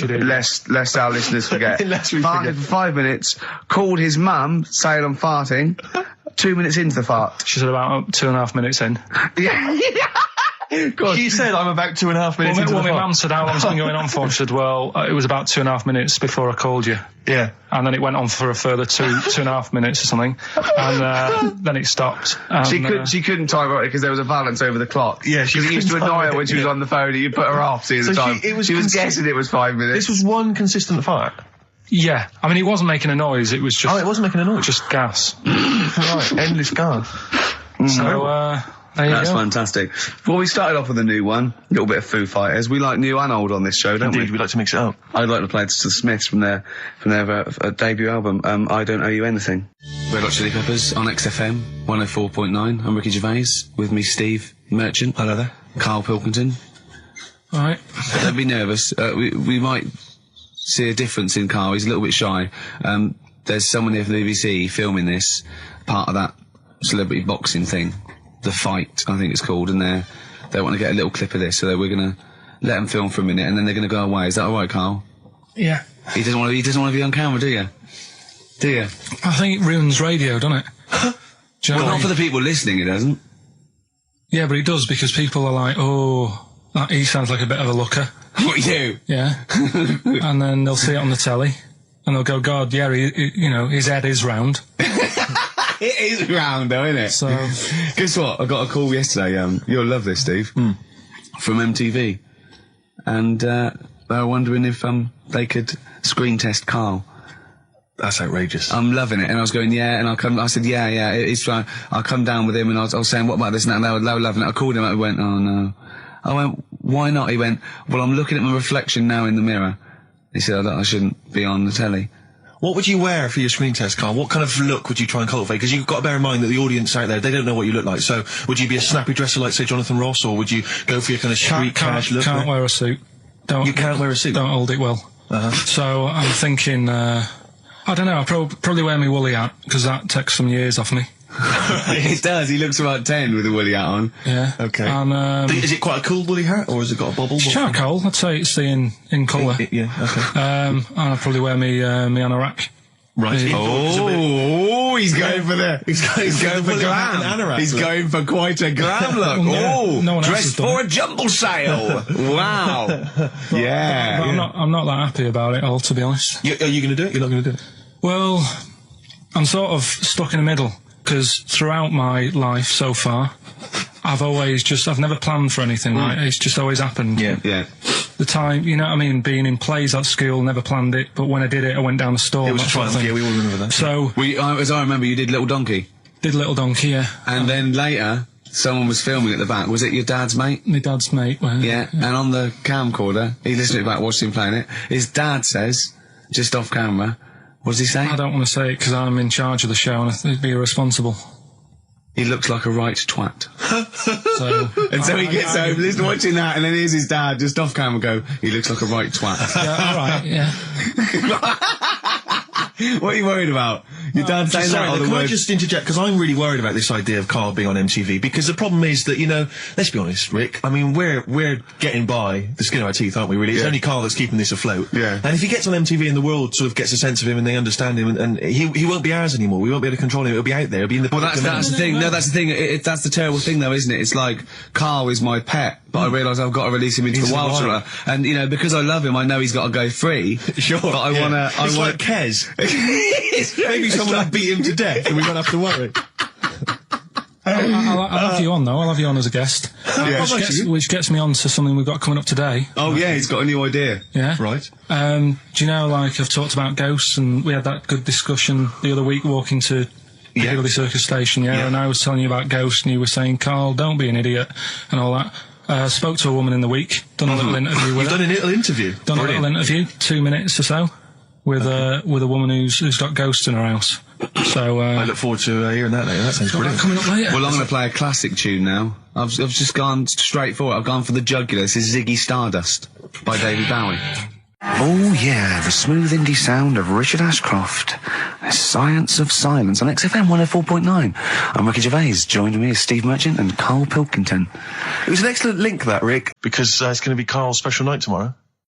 You excited, Karl? Oh yeah. Oh, this is me and Steve, because we were nominated. We get a guest For the BAFTA Awards. And it's it doesn't say guest, it actually says partner. So I'm taking my partner, and Steve's taking Karl. Yeah. But what Karl doesn't realise is you will have to pretend you're his partner, otherwise you wouldn't be able we'll to have to hold hands when we go on the red carpet. Is this really your partner? It's not just a guest. That's how it is. And either we go in like that or we can't get in. You just have to be with him when you go up there. I mean, you have to, does he have to? We should hold hands, but I think what we should do is just to make sure that there's nothing at all that like it's going to go wrong. We should just do a little kiss, just like, or be seen sort of like cheek to cheek, just to show them that you're not. He's like not Elton John and David. He's not just getting his mates in for a free meal. You are actually partners. No, I'm not up for that. Why not? Well, because we know we're not actually gay. No, but so it's not a problem. You've come out of it looking quite good because you've got a good-looking fella. But I'm meant to look like, I mean, I'm not gay, but if I was, I don't think I'd go for your thing. Oh, he's done you, Steve. It's turned on you again. I cannot believe we were trying to get him. Wait a minute. I have got the cream of London's totty phoning me up, trying to get an invite to the BAFTAs. Yeah. Right. We have very graciously asked you if you would like to come along. Well, that worries me even more, that you've got women calling you up. Karl, I can't choose between them. If I let one of them down, they're gonna destroy them. They'll be ruined. Their lives will be ruined. It's better for me to take you and not, ruin the lives of any of those poor women. When he told them he was taking you, it was like a scene from Graceland. There was just like there was weeping. They were crying. Like it was horrible. Hundreds of them, and really? He just went. And I got upset. He just had to say, "Look, just chill out, bitches," didn't you? I did. I just said, you're all my hoes, but I can't choose between you. So I'm taking Karl. You know, he could get you a discount frocks. No, I had a letter from the people that there's an organisation. No, listen, Karl. There's an organisation that sponsors the BAFTA Awards in terms of clothes and fashion. They've sent me a letter. They said your partner. They've not specified the sex. They've said your partner can come along and choose an outfit. Now, I suspect, by the look of it, it is a woman's outfitters. I'm thinking we could get you a lovely trouser suit. Well, it may look feminine, right? But I think people will be fooled. It'd just be a little bit roomy in the hip and probably narrow on the shoulders, but you're a bit skinny. Why don't you take it? Because it's a lot of an insult. And maybe just some pearls as well. Be lovely. Wouldn't you? I haven't got anything sorted to wear yet. See, you're slagging me off. You're likely to end up going in a tracksuit. Yeah. I'm going out today. I've never bought a suit since I was like 11, right? I went to my brother's wedding. That's the last time I wore a suit. No, but it's like how when I went to the BAFTAs with you and I wasn't really enjoying it, you were I like... can't... He's what? No, you didn't are tell us such an this. ungrateful... There are so many people. You're like a little charity case. You're like... Oh, I had chicks queuing up around the block. You'd usually have to. Someone like you would have to write to Jim or Fix It or has to Ransom to get them to meet us sort of people. And now it's on your doorstep. I'm amazed that you didn't enjoy it. Why didn't you enjoy it? You got to walk down the red carpet. You went in. There was George Best, one of your footballing heroes, was there. A load of other big names. You sat there in prime position. You came backstage with a load of other big names. Hey, you had a lovely bit of grub. You were filming this thing for the DVD we were making. That's you, a cameraman on our DVD. And yet you think, now you look grumpy because you had a couple of pints and I can't believe So tell us why you didn't enjoy it, because the ceremony, what didn't you enjoy about that? It was interminable, wasn't it? Far too long. Wasn't it awful? 3 boring. hours. I'm sorry. I thought you were going to say something. Really? Sorry. 3 hours. Yeah. I mean, I suppose for you two, at least, you were going to get something. Sure. Yeah. But with me, it's like, I've never graduated or anything, so... Have you not? I'm trying to think of a situation. Basically, I sat there for 3 hours knowing that I'm not going to get anything out of the night. Yeah. Right? Now... when we invited you and you said yes, did you think you were up for an award? No. I thought we were going to be sat round tables, having a nice bit of food, whilst people are going up there winning awards. Yeah. But 3 hours of the same thing over and over again. I mean, if a film's 3 hours in the cinema, you go, well, it's long, but, I wonder how it's going to end. Yeah. But this was just like the same thing over and over again. Some guy going up, thanks a lot, cheers for the bit of brass. And then going down, sitting down, the same thing over and over again. Honestly, right, I'd say it was one of the worst things I've ever had to do. I enjoyed the night afterwards when we did have a bit of lamb and a nice bit of veg and that. That was all right, and I went home and I was happy, and I got the little freebie bag that you're talking about that we're giving away. Yeah. which wasn't much good stuff in it. Oh, all right. Christ. No, What, because what would you have done on that Saturday night? Suzanne What said- would you have done or the Sunday night rather? What would you have done had you been at home? I would have stayed in with Suzanne, right, watching telly, having a nice bit of pate on toast or something, cup of tea, watching 24. But instead, I had to buy an expensive suit, so I didn't show you up, right? Jesus, what are we doing? Yeah. How much did you spend on your suit? Well, in total, right, because, you know, the shoes and the suit and the shirt and the tie, it was about 600 quid. That's the most expensive evening ever. And that's what I'm saying to you. And the daft thing is, it's dark in there. I don't know why you've got to wear a nice suit. You can't wear a tracksuit, for goodness sake. It's dark in there. No, just the shirt and that. It doesn't make you a better person wearing a suit. No, doesn't make you a better person. No. We're not claiming it made you a better person. No, well, that annoyed me. Yeah. I mean, it was an experience, isn't it? That's why I went, because you think, if I didn't go, if I would have said to you when you invited me, no, Steve, I don't want to go, then I would have never known, right? Yeah. And that's my sort of thing in life, right? Yeah. If something comes up, you should take it, even if you're not going to like it. It's a bit of an experience. Right. Do you know what he said to me? I phoned him up because we had to meet up. And obviously he had to pose as my gay lover. Yeah. To get in, right? Yeah. He phoned me, what? You said something to me like, I bought a suit, I'm looking good. He said, I'm looking good. People will think, how on earth did he end up with that good-looking guy? So he got into the role. That was what he said to me. He started getting into it. Such an insight. Fire record. I just must say that we've had an email from Daryl Foss. Lots of people have emailed in and say, well done on the BAFTAs and well done on your Room 101. They really liked that. Thank you. There's one guy, Daryl says, Ricky, has your dad only got one D-Mob suit? Because I don't know if you noticed, but Ricky wears the same suit every single time he appears on TV because he spent a fortune on it getting it tailor-made. I've only got one. It's a good suit and I he wears it know. all the time. And it's winter as well. It's like a pure wool, so I'm sweating everywhere I go. Anyway, usually it's too much cheese. I won't be buying another. Huh? I won't be buying another one. Ever. Yeah, that's it. Yeah. Suzanne told me today, right, because I've handed it in today to have the trousers turned up a bit. Why? Because it was a bit of a bodge job for the night. Yeah. Right. It was just some pins sort of holding it up the other night, but you didn't notice, and I didn't tell you because I thought you'd be getting on the stage and saying, "Look at that freak over there with his pants hemmed up." But I took it to the place to get it done. Suzanne tells me that I'm going to start shrinking now and getting to that age where you start going small. I know that must have been a revelation to you and a worry. Like, how small do you get? How small do you get? Oh, Don't what are we know, playing yeah. now? I thought we'd have a bit of Marley music. Marley music. Oh, Okay. go on. If These Old Walls Could Speak by Jimmy Webb. Might play another track off that later if we've got time. What, today? Yeah, well, maybe next week. We've got lots to pack in. We've got things like New Order, Cure.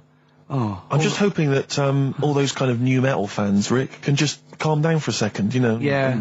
and just enjoy that for what it was. yeah. I hope their snobbery is not going to prevent them from enjoying I it. hope they can just leave it alone for 2 hours for our show. Because Exactly. We try and, try and pack lots of Well, whilst stuff you're in. talking about new metal, can I just say Ian Camfield is here tonight. He's What? moving from Fridays. Right, what the hell does he think he's doing? He's just offering up information now. No, it's just that you were talking about the new metalers, and now seems like a good time to Carl, say- listen, you're here for our amusement. Yeah. You don't sort of come in any time you want. When we decide it's time to sort of have some fun at your expense, then we'll let you know. But Yeah. otherwise, We're not here to help other DJs or even this station. We don't give a about this. See, this is what my girlfriend said. what's that? We should listen to her. She knows what she's talking about clearly. Now put your microphone down, She said they just wheel you out when they need you. switch your microphone off, Carl, and let us finish what we were saying. Right, just What were Yeah. we saying, Rick? Ian Canfield has got a rock show Oh, right, yeah. starting today. It's 4 hours of pure rock. Yeah, he's probably here smoking, drinking Jack Daniels, and just like having pictures of Vance put up around him to get in the mood. Then he'll go out and rock. Carl, don't be silly. Turn your microphone on. We're joking. Is that right? When's he on? 8 till 12 tonight, 4 hours of rock.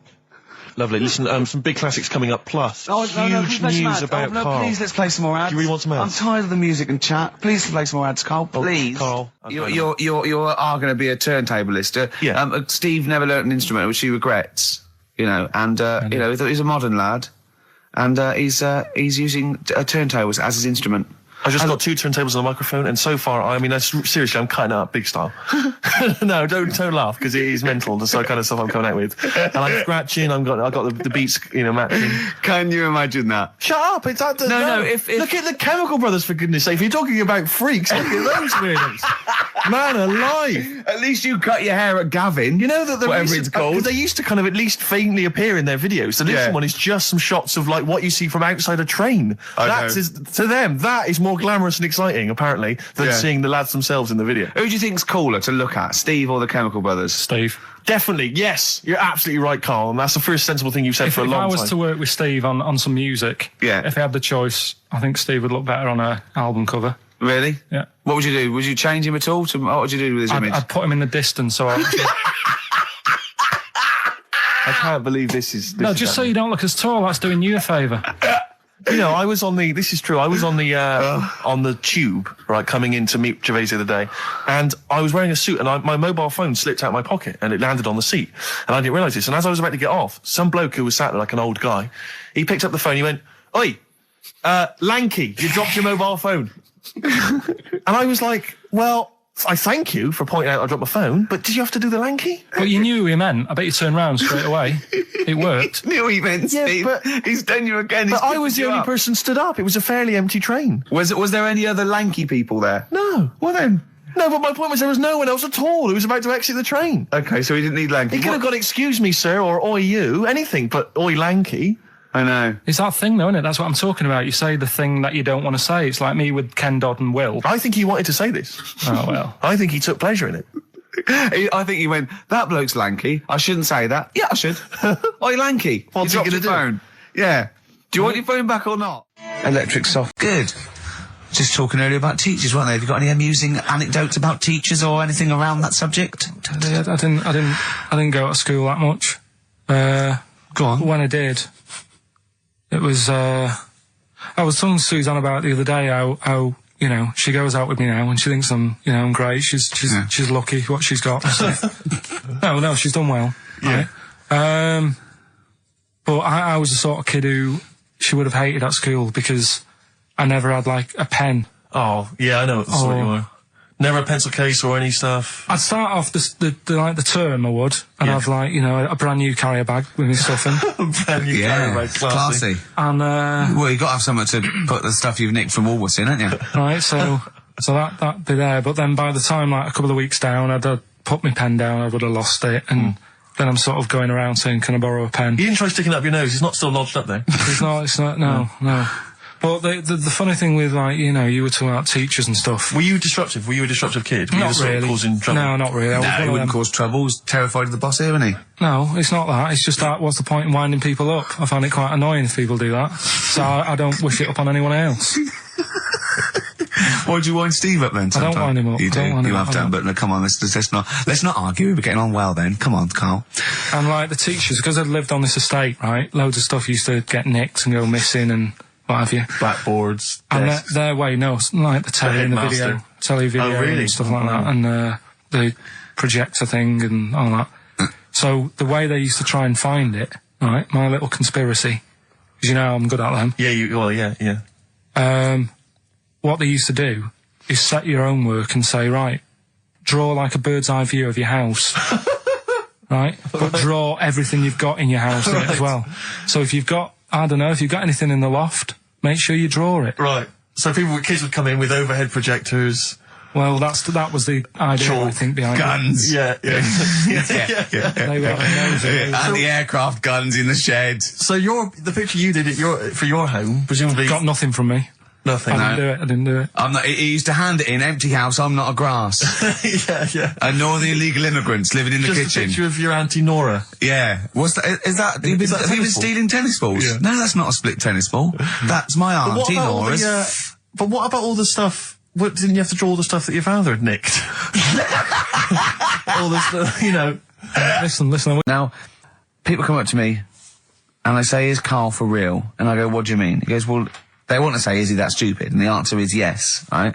Some people think that he's putting on. Some people think that he's a character that we've invented, like we've got an actor in, like he's a Gareth Keenan or a Tim or something. And I go, that we've scripted. Exactly, yeah. No, he's absolutely real, aren't you, Carl? I go, where did he come from? Well, just to tell the story, we came here and, I was much too important to run the desk myself this time round. So they just gave us a tea boy. Steve came in with you, I remember that. yeah. Why do you remember that? Oh, Steve knows. I don't want to keep going over it, but it's just the way he looks. It's just Were you taken aback? a little bit. Yeah. Right. And he's just developed into my favourite thing. I also said that you get bored with, like, you know, battling tops or, you know, pets sometimes. I mean, I love my cat, but he's not as, you know, Colin. my cat. Yeah. Colin. Actually, Carl's away next week. Is he available to run the desk? No, well, he's actually not as intelligent as Carl, and that's the truth. He's not, you know. Well, he's marginally. Yeah, and then in the week, he's like one of those little Tamagotchi toys, Carl, because I have to phone him every day and keep his interest up. Yeah. Like I'd give him an interesting fact. And I got a book out and I found out I'd call Carl like that. And I thought this was a great fact, right? A 2-day-old gazelle can run faster than a racehorse. Right? I thought that was incredible. Sure. Okay. So I phoned him up, I said, a 2-day-old gazelle can run faster than a racehorse. He went, what does it do after that? I went, what? He said, well, how fast can it run when it's adult? I went, well, even faster. He went, oh, I thought we could just do it then, but then it sort of lost it. I went, what are you talking about? I went, you know, that's incredible. A 2-day-old gazelle can run. He went, well, no, that's what they do. I went, what? He went, that's what they do, isn't it? I went, what do you mean? It's 2 days old. Right? He went, yeah, but a 1-day-old fly can fly. I'm 30 and I can't fly. It's not what I do. Right? And I went, right. He went, a jellyfish can hold its breath underwater for hours. I went, it doesn't hold its breath, does it? It hasn't got lungs. So he went, what? I know I had him. He went, what do you mean? I said, well, they don't breathe, do they? He went, what do they do? I went, well, they get oxygen directly from the water via osmosis straight into their cells. And it just went quiet. And I went, a 2-day-old gazelle? And he went, yeah.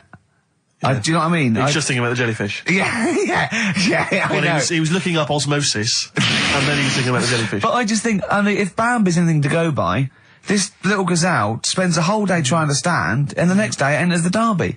And you don't think that's incredible? Yeah. See, you know the sort of things I find incredible. Go on. Mirrors. Shiny objects. Kettles. Yeah. Oh, God. Well, listen, remember the time when I told you about the baby that had a baby? The baby that had a baby. The baby that had a baby? Yeah. It's happened again. No, it hasn't. Well, it didn't happen the first time. It was in the papers, I think, on Monday, in all the tabloids. So it's a twin where one has grown and the other one is still at a fetal level. No, it wasn't, though. It had grown. He was saying to his mum... Who was saying to his mum? The little kid who was 7 years old. And he kept saying... Yeah. He was pregnant. And he was pregnant? Yeah. I know. What do you mean? And he was saying to his mum, oh, God, I don't feel well. And, like, his belly was all swollen, and they thought he'd just been eating cake or whatever. And he was saying, I can feel something moving about, and they were like, stop messing about, there's nothing wrong with you. Eventually, I think he was in gym at school. In gym? What, Jim was pregnant with him?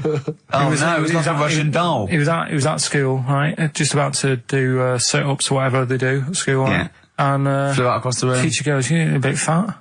You look a bit pregnant. And so best to the doctors took him, said, you're 7 years pregnant or something like that. What? What? Or something like that? You're 7 years pregnant. Or something like that. You say to the doctor, Carl, why don't you think about what you say before you say it? See the reaction I get. Now, the gazelle, I didn't get excited like that. 7 years pregnant. Send it in. If someone's online at the moment, just having a look around, it happened on Monday or Tuesday. Because I told you at the pub quiz, didn't I, Steve? I said to you, I know the baby's had a baby. Yeah.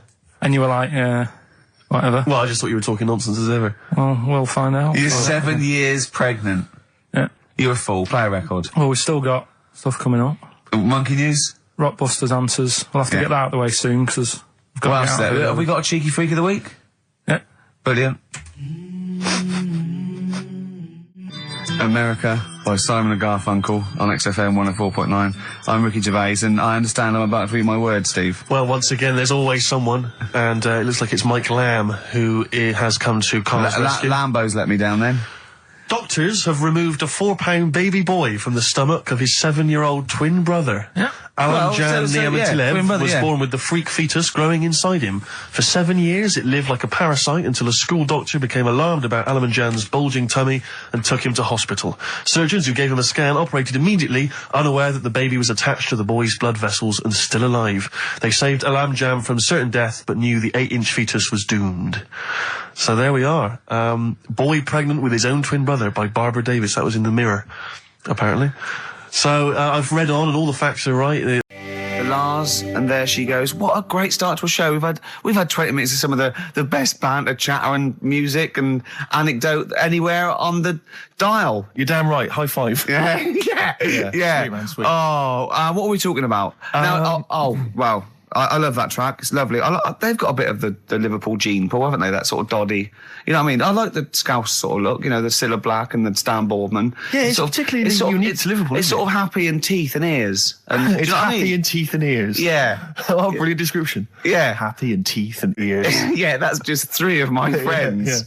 Yeah. Now, we've got a great track lined up, haven't we, Carl, that I've brought in? Simon and Garfunkel. Now, I'm not ashamed. As you know, me and Steve aren't worried about being part of a trend or you know, being trendy or jumping on about it. Steve particularly doesn't worry about, like, looking good or, No, I'm saying, as a compliment, he doesn't worry about walking along like that or, you know... Well, I'm looking good. No. But I'm saying you don't mind the insults freak boy or goggle eye or... Swore off a duck's back, mate. Do you know what I mean? Or a new phrase that's been coined because of Steve's face, water off a frog's back. Who's saying that? Just a lot of you, a lot of friends and that. But I mean... my friends? Yeah, a lot of the people. Can you name names or? I can't really. They promises you can't. I can't. I can't really. Anyone up? I think it's the Kagul. Looks good. It does look good. It's waterproof, Rick, and it's also stylish. I wear nothing underneath, so it's tight to the skin. It gets sticky in damp weather. Is that why you sort of rustle? Sexy.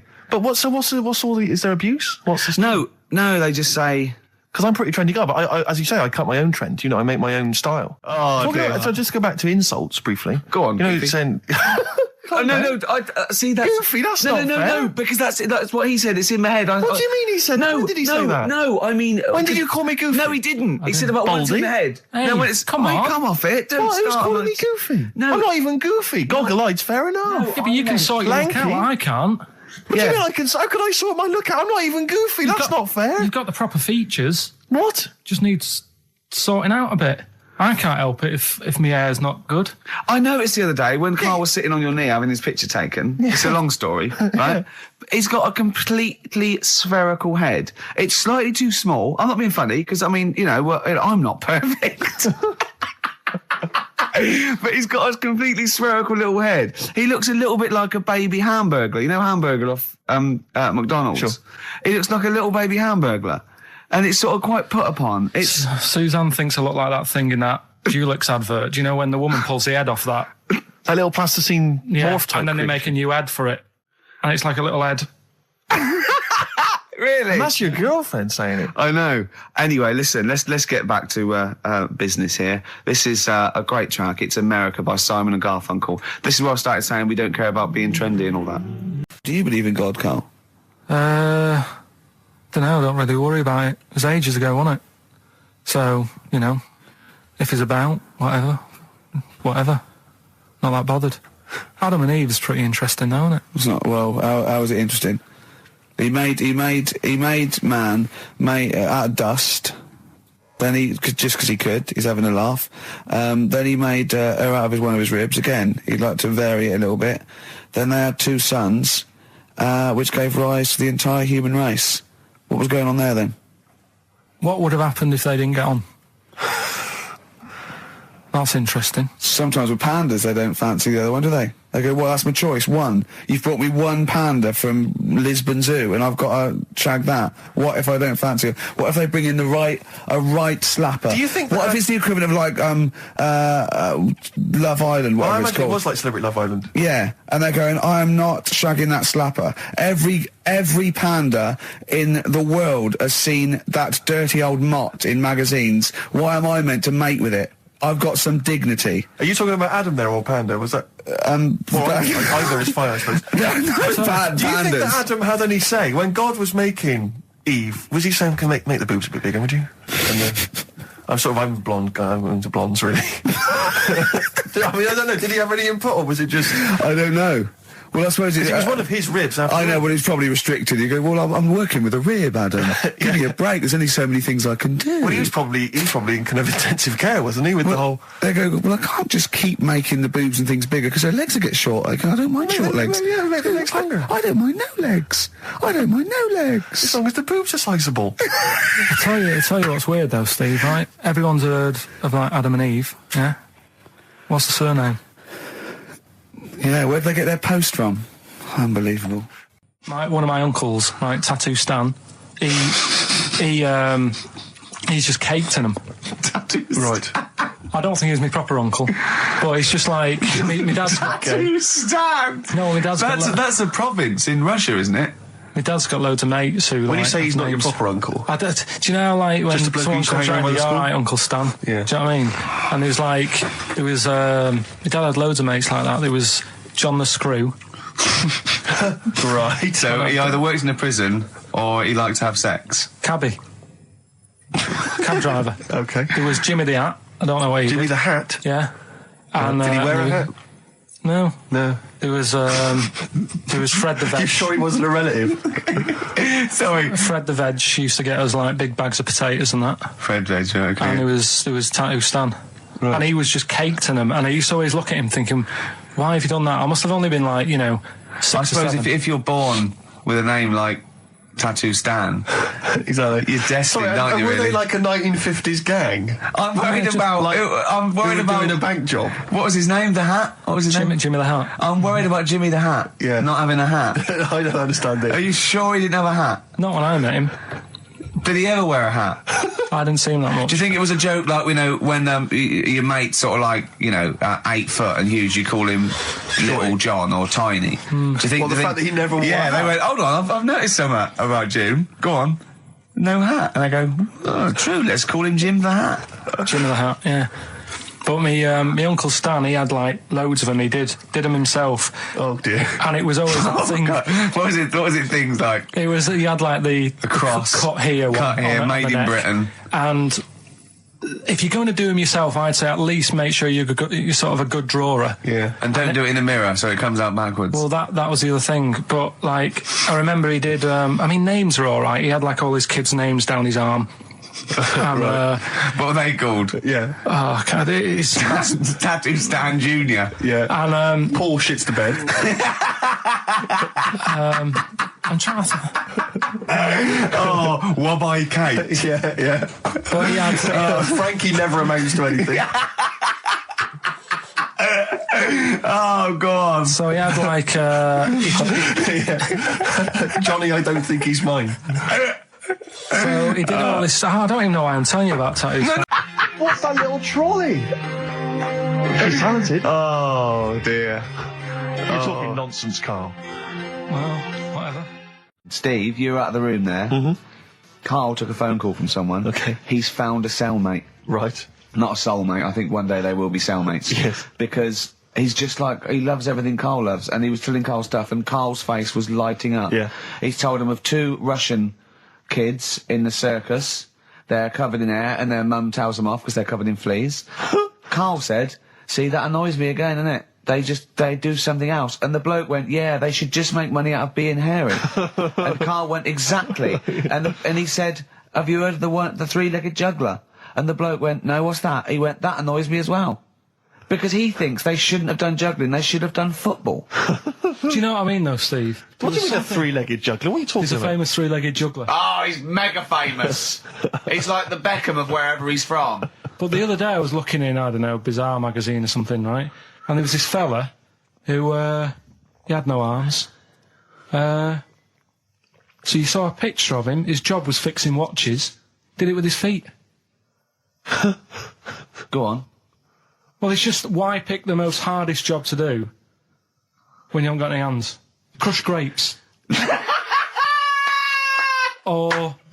Do you know what I mean? That annoys me. Oh, crush grapes. Imagine him being told that he comes into the careers advisory where I go, now, what do you want to do, Hargreaves? Make watches? Right, take a look at your arms. Crush grapes, mate. Sorry, you're a grape crusher. Next. Brilliant. Brilliant. I would love you to be a career advisory in some sort of clinic. It'd be brilliant. I like the fact that it annoys you. Here's a man, he's got no arms, he has learned to fix watches with his feet. Yeah. An incredible talent, incredible skill, he's utilising that brilliantly. That's annoying to you. You are angered by it. I'm only being honest. Now, you be honest, right? Your watch is broke. Who would you go to? You're in a rush. You need it fixing in a rush. Now, you need some fresh wine.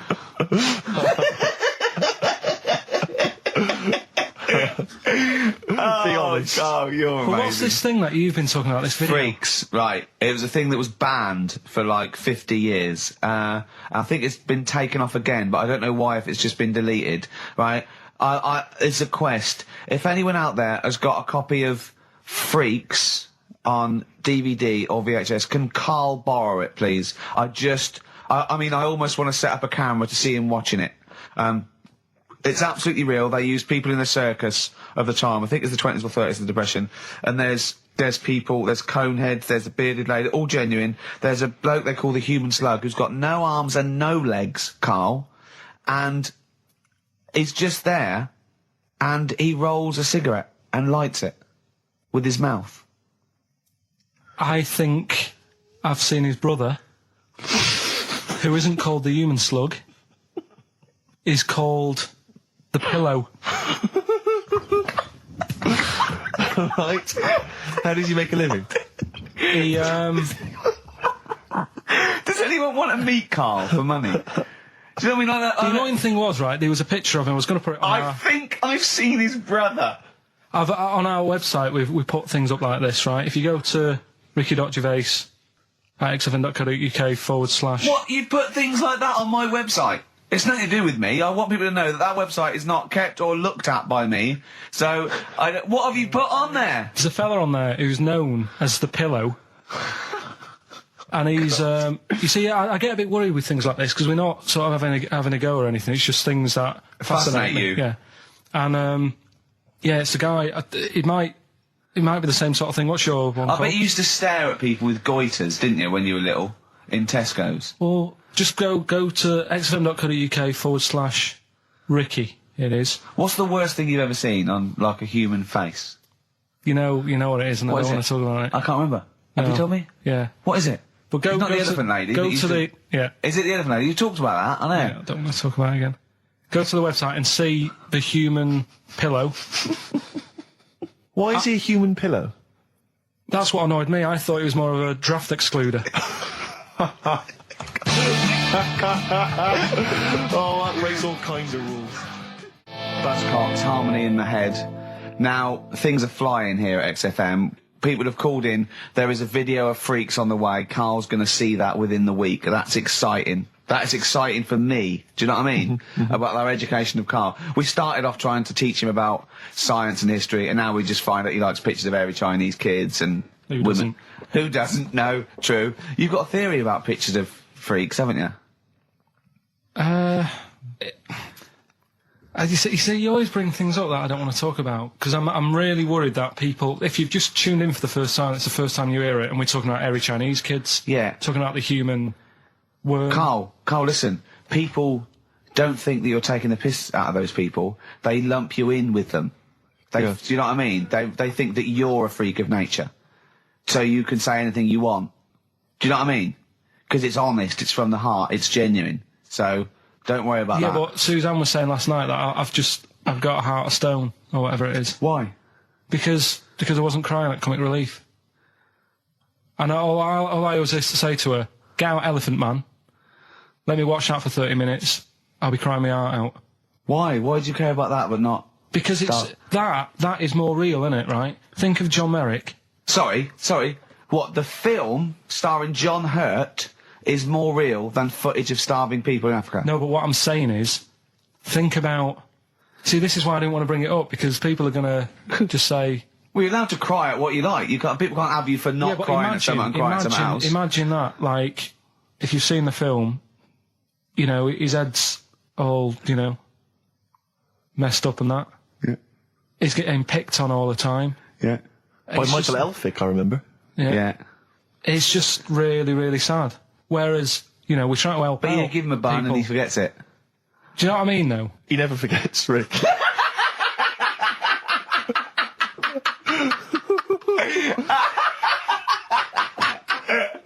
Oh dear. Anyway. Oh God. We're giving away stuff again. Yeah. Time Tell for me your theory about freaks who have their picture taken. No, I'd leave it. No, can I tell we'll you? do it next week then. Can I tell you what this is? Go on quickly. What is it? Right, when he sees a little picture, like in these books he's got, he carries round those things, right? And there's like a fella with a little head with some like able-bodied people. He goes, the only reason they got to take that picture, right, was so they could show their mates, say, look at me, the little fella with a little head. That's his theory. Yeah. So every picture of a freak, they're being Steve, let me describe the picture to you. This little fella with a little head, right, playing on the piano. I've seen it. All his family stood around and mates and that. When have you ever seen a picture of someone playing the piano and everybody wants to be in on it? Doesn't happen. Maybe it was one of those kind of Christmas cards they sent out to everyone. It wasn't. You could see one of them was like in a rush to go away. He was probably planned to go out, and he was like, "But they were taking a picture. It's I'll be in it then before I go out." And it was all he's out of order. Yeah. If you say, do you know the one? I do know the one you mean. Yeah. What about the one in the when you went down to Cornwall in that little We'll pub? talk about that next week. What you want to get on, do you? Yeah. Right. Right now, we got people to send in a little thing for you last week, didn't you? The film Freaks. You got a few sent in. You watched it, did you? Yeah. Now, I should just point out that the film Freaks, for those that don't know, was a movie that was released, I think, it was originally made in about 1932, something like that, and then it was delayed. It was banned for many years, because it did, in actual fact, feature, for want of a better phrase, real-life freaks. Yeah. Bearded ladies being one of the more kind of familiar ones. There's a guy without arms and legs. There's all sorts. And it was actually it's quite a tender film, isn't it? And actually portrays them as a kind of dysfunctional family. It's not exploitative in that sense, but what do you make of it, Carl? Well, you were watching it for the freaks, weren't you? Yeah. I mean, I wish it does take a while to get onto it. What do you mean? Well, straight away I was disappointed, right? Because at the start, like, you put it in, it's like, oh, brilliant. Here we go, you know. I said to Suzanne, we'll watch this, we'll have a good night. Yeah. Have a romantic night. That's it, her birthday. Yeah. You've got your gloves, now we're going to watch some Freaks. So, put it on, and it starts off, and it's like, you know, the following film, you think, oh, it's like following films rated 15, which means, you know, might contain scenes of violence, bad language and sex. Yeah. Mention nothing about pinheads. Right. So I thought they missed the trick. Same way every day on XFM 104.9. I'm Ricky Gervais. With him, Steve Merchant. Sure. Rick, I only had one thing I had to do all week. Okay? What was that? I was so excited about getting up Friday morning, phoning, getting Bruce Springsteen tickets. Yeah. The Boss is playing in October. And basically got up too late. Well, not sold out already, you just sold out. It had sold out, but I started calling about 12:30, it sold out. I trawled the net, I trawled all the phone lines. Some of those buys are bulk buys for selling on, aren't they? They're not all individuals. This is the problem. I mean, I don't know how many people they can fit in Wembley Arena, but sold out by 12:30, and that's popular. Wembley Arena? Yeah. It's like 12,000, isn't it? I was so gutted. It was all I had to do. I was so looking forward to it. I phoned up one of those quite dodgy ticket agencies. Do you know how much he was offering to, they're 45 quid to buy. He said the starting price is 225 quid. I mean, that to me is like a ticket tout, like a legal ticket tout. Are they allowed to do that? I don't know. It's crazy. I was so angry. They'd have to say their booking fee was £150. Yeah, exactly. But now I'm like desperate. I don't know what to do. I'm just wondering if I can abuse our position on the radio and just try and scrounge them from anyone who's listening. No, I mean anyone who's listening who's got the power to get them, you know, or... This is begging, isn't it? It's exactly what it is, Rick, yeah. Yeah, I was going to try and dress it up. Yeah. But it's just begging. That ticket touts after you as well, for dissing him. Ricky.Gervais... Don't bring me into it. Shut up. Ricky.Gervais@xfm.co.uk. If there's anything you can do to get me a ticket, I'm willing to pay for it. Up to the price of 45 quid. Yeah, wow. No, second hand. Yeah, 30. Yeah. You don't want to throw your money around, I'll give Steve. 25 quid, come on. Don't you know who I am? Yeah. But that, I mean, do you know what I mean? Because I'm just, like, I asked Karl if he could sort it out. He's done nothing. He's achieved nothing. I know. So I'm just desperate. I'm in a desperate situation and I don't quite know what to do. I'll tell you this though, Karl. Don't bother doing favours for him because he's not grateful. You give him something and he goes, right, does this mean I have to give you something back? And I go, well, no. He goes, good. Well, I got you Cure tickets and you did nothing Yeah, but it was whinge about rubbish, it. that gig. There you go. It was rubbish. I went along to that gig. It was a balmy summer's night. The Cure, as far as I'm concerned, owe me a balmy summer's night because I wasted it. Hour and a half they played for. They played 4 hits. I don't want to hear their dirge from like some dodgy album and from like 1984. I'm not interested. Play the hits. Boys Don't Cry, Love Cats, blah, blah, blah, blah, blah. Instead, I got nothing. I was so angry. I was just, oh man, I was You were so probably angry at Carl, weren't you? I was angry at Carl for wasting my time getting me the tickets for Do you know free. what I mean, If Carl? I paid for it, Are you I'd have getting been to, you getting to absolutely see what livid. sort of a bloke Steve Merchant is? Doves, Caught by the River on XFM 104.9. I'm Ricky Gervais, Steve Merchant, Hello there. Karl Pilkington and everything. No, I'm going to be honest with you. A Go on. little bit hungover, Yeah. don't feel very well. Yeah. I don't know if I'm hungover or still a bit drunk, but I don't feel... You sound like you're still a bit drunk. Yeah, so what But I'm then worried you do about... every week, so. But what I'm worried about is that the standard will slip. Yeah, Sure. if I'm not right on the ball. And the other thing is I haven't had a lot of time to prepare the show today. Okay. So I don't, I don't really, I don't feel, 100%. yeah, I haven't done the Carl. Right. Look, Have you finished that sentence? I don't make me laugh because it hurts as well. And there's the other side effect to me being a little bit hungover or drunk or whatever, right, is that I can be annoying. Right, yes. Because just to amuse myself, I sort of like turn my body off a little bit and just poke and like that and annoy people and that. I want to sort of like. Well, you do climb- the physical equivalent of freewheeling. yeah, don't yeah. you? You just I sort of want to climb on Carl and go to sleep on him. Yes. Do you know what I mean? Yes. They both annoy him and it'd be comfortable. Yes. Which is, can be annoying. Just a little thing just to make this show a bit easier. If you'd put your hand up when you want one of us to speak, because I'm not quite sure when the sentences are finished. The hands are up. Okay, good. So, The hands are up. okay. Okay. Good, alright. Okay. Are you gonna just keep them up the rest of the show, or? No, Carl, do what you, huh? Good, alright. Do you want to, is there an excuse as to why you're a bit hungover? Too much wine. Okay. All Last right. night, yeah. Yeah. Good. Thanks for Okay. that. Because this is the only work you've got to do all week, isn't it? Like, unless I'm very much mistaken. You don't have to do anything. You just sit at home eating cheese. Yeah. And then occasionally you do a bit of sort of shadow boxing. And that's exercise. And then you sit and watch TV. Yeah. Is that roughly what you did this week? Yeah. Uh-huh. So this is the only 2 hours you had to do anything for all week. This is, to prepare for Yeah, this. but who can plan a hangover? Right. You'd think, Carl, you said you had some stuff. Yeah. What have you got? Can't wait.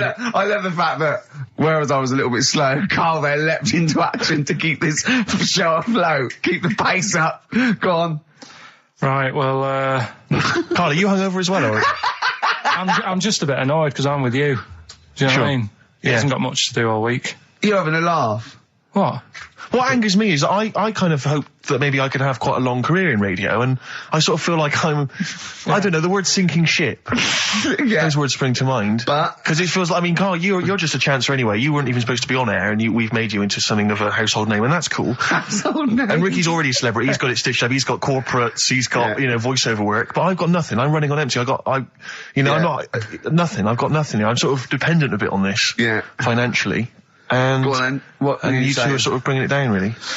Right. Do you reckon I Carl. can get my own show, Carl? Carl, tell On him like what I did Capital out there Gold with or a something? bit. No, Carl, tell him how funny I was out there with a bit in that a minute ago. So anyway, record, come Carl, on, I'm right? bored of this. I'll tell you what. will we tease them with what we've got coming up next? Yeah, Carl, tease us after the next Because I record. think we've already got them for 2 hours. Yeah, we've hooked them, Carl. Don't worry, this is textbook radio. What's this? Badly Done Boy. Yeah. Rick, can I just... Sorry, I don't on. mean to abuse our position again, but Bruce Springsteen's performing in London tomorrow night, Yeah. and you remember I made an appeal to try and get a free ticket. Yeah. Well, I don't even mind paying. I tried to pay, but... That's good of you. No, I'm a generous kind of guy. And I thought you were mean. No, go on. What are you going to say? But You were all going I'm to pay saying for is, ticket. I face value. I mean, you don't want to be ripped off, do you? No, don't be crazy, Yeah. ideally half price. Yeah. And I've been chasing kind of my tail, really.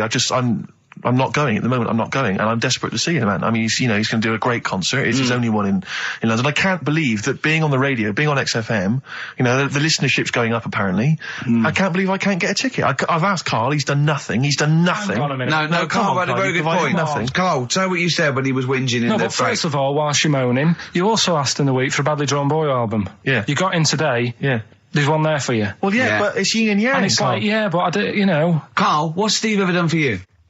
That's what you got to ask yourself. What has Steve ever done for you? Well, he took me to the BAFTAs. Yeah, but only 'cause no one else would probably want to go with you. I can't believe that. What is I this? do not believe that. Oh, Steve, I'm going to stitch you up now, Carl. And it's in a nice way, and don't worry, it won't be too bad. He won't take it too bad. Carl sent me a little text message today. Right. No, Oh, what is this? Right, okay. Okay. You know, I'm in a very frail mood at the moment. No, 'cause I'm you're not like going to this see one. Bruce. This is funny, because me and him have been, like, sending trivia back and forth to each other. Which is another point, right? I sent him... Oh, well, I'll get to that in a minute. I thought he'd really be amazed with, Well, while you're fiddling, if you can make my dream come true, to go and see Bruce Springsteen tomorrow, then give us a call on the usual Yeah, number. but like I said, Steve. What? Right, it wouldn't be right. You just said when the song was on, can't believe it. Right, we work at XFM and I can't get tickets for Springsteen. Right, we work in radio. We should get tickets. Right now, think Which of I'm the willing amount to pay for. Yeah, but think of the but if it's sold out, it's sold out. Yeah. Yeah, right? but that's just something they say. Right, that's just what they say, is it? Right, so everybody on local radio stations say, do you know, I like that Bruce Springsteen, I want a free ticket, right? So another say... I tried to 400 phone. I phoned for an hour and a half. I couldn't get through. Not long enough. I've put the hours in. Not long enough. Not long enough. What are you talking about? I've put the hours in. No. Right, so another 400 people turn up at the gig. They cram them all in. There's people being crushed. You know, they've paid the money early. They were up early that day when the phone lines were open, whilst you were probably sleeping and that. So they're dedicated, and they're the ones at the front getting crushed. What? Would your Why mum and are they dad getting be crushed? happy if you were there getting crushed? I don't mind. I'll sit at the side of the stage and watch him. Yeah, but I don't mind. But everyone will say that then, and then before you know it, Yeah. no one can see anything No, because you're Carl's on the right stage. on this one. Leave Right, it. yeah, Leave just it. read, right, I'm going to give you this. I'm now handing over my mobile phone to Steve to read the. You can see it's from Carl at the top, but just read it out as you scroll down. Just read it out loud. Is this a text message from... Yeah, this is a text message to me from Carl. Read it out.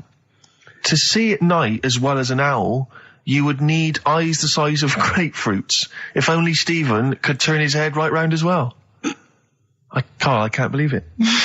What upsets me most, Carl, right, is not the fact that you've been slagging me off behind my back. It's the fact that you've got the cheek to come on here and moralise because you failed to get me tickets and make a dream come true. You've come on here trying to pass the buck and say that it's a health and safety problem, when in actual fact it's a Karl Pilkington problem. See that? I've got it in a bin. I'm devastated. You know, I didn't thought, let's play a record.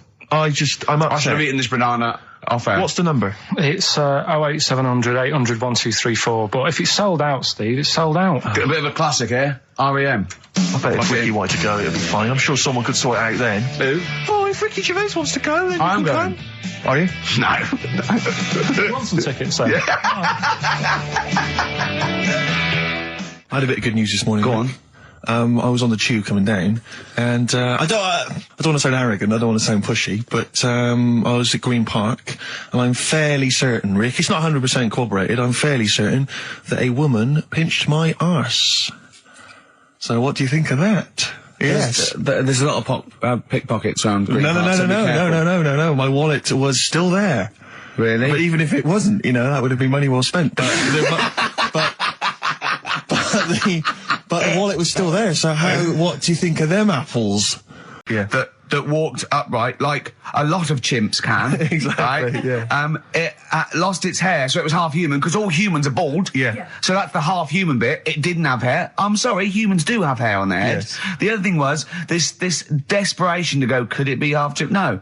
It's a chimp that superficially looks less like a chimp than other chimps. So Lee Evans looks a bit like a chimp. Is he half chimp, half human? Yeah. No, he's a human who looks a bit like a chimp. That's Yeah. libelous. Yeah. That's a bit insulting, Evans isn't could it? have you Should we there. just play some music Yeah, now? I'm really sorry about that. I'll get back to you on that. Well, we can't get hold of Carl, right? We looked, it's got his old number out there. What, his home number? Yeah, it's a hold on, all right. So, we went to the new records. He hasn't even given him this new home number. So something's funny going on. He doesn't want to be contacted. He hasn't given me his home number. I've tracked down a friend who's looking it for us. That phone might ring any moment. I apologise for that. But why is Carl not available? It's interesting that neither you or I, and I like to think of ourselves as being fairly close friends of Carl. Yeah. We have made him the man he is today. We cannot get in touch with him. In We the cannot same way, contact in the him. same way that bloke bought Oliver. Sure. I think that Carl is now ours. Yeah, Yeah. exactly. Well, exactly. I think very much that's true. Yeah, Yeah. Carl is very much like a humanzee. If in we many look, ways. we're going to lose contact with him and find him 5 years in a circus in Manchester. Exactly, they're doing experiments on him. Yeah, and they go, We can't figure him out. Yeah. Well, there's something wrong with He his looks like a chromosomes. human, He, but- he acts like because usually humans stand upright. Yeah. And Carl likes to walk on all fours whenever he can. Yeah, It's he's not interested in other human women. He's only interested in apes. Yeah. It Doesn't make sense. Oh my God. And he's bald. He is bold. Oh look, there's as much evidence And- for Carl being a humanzee as Oliver. Yeah. I think there's more. And Well, Carl barely walks upright. I know. Scared of fire. Yeah, I know. It is interesting, isn't it? Oliver was built, wasn't he? Yeah. I Big ball. I don't know. It was why were you looking, Rick? I'm interested that you I couldn't. What your eyes were kind of uncontrollably drawn Steve, they were towards just his. there. No, I didn't say anything. I was just looking at his face. No, Sorry, Rick, but if there's something you want to get off your chest, yeah, and that was the human part of it then, was it? Being built like that? Because Yeah. that's humans, but... Yeah. Although Carl's is very tiny and hidden behind. And I've noticed something else as well. He's got a big red arse, that's true. hasn't he? Yeah, it's all beginning to slot into place. And I've seen him climb up a cabinet and eat a banana as well. Just over lunchtime. And peel it with his toes. It's all coming together. Yeah. Right, we're going to track him down because he's malingering. He's definitely Yeah. I'll tell you what, he's at home now in the garden swinging on his tyre. He's not ill.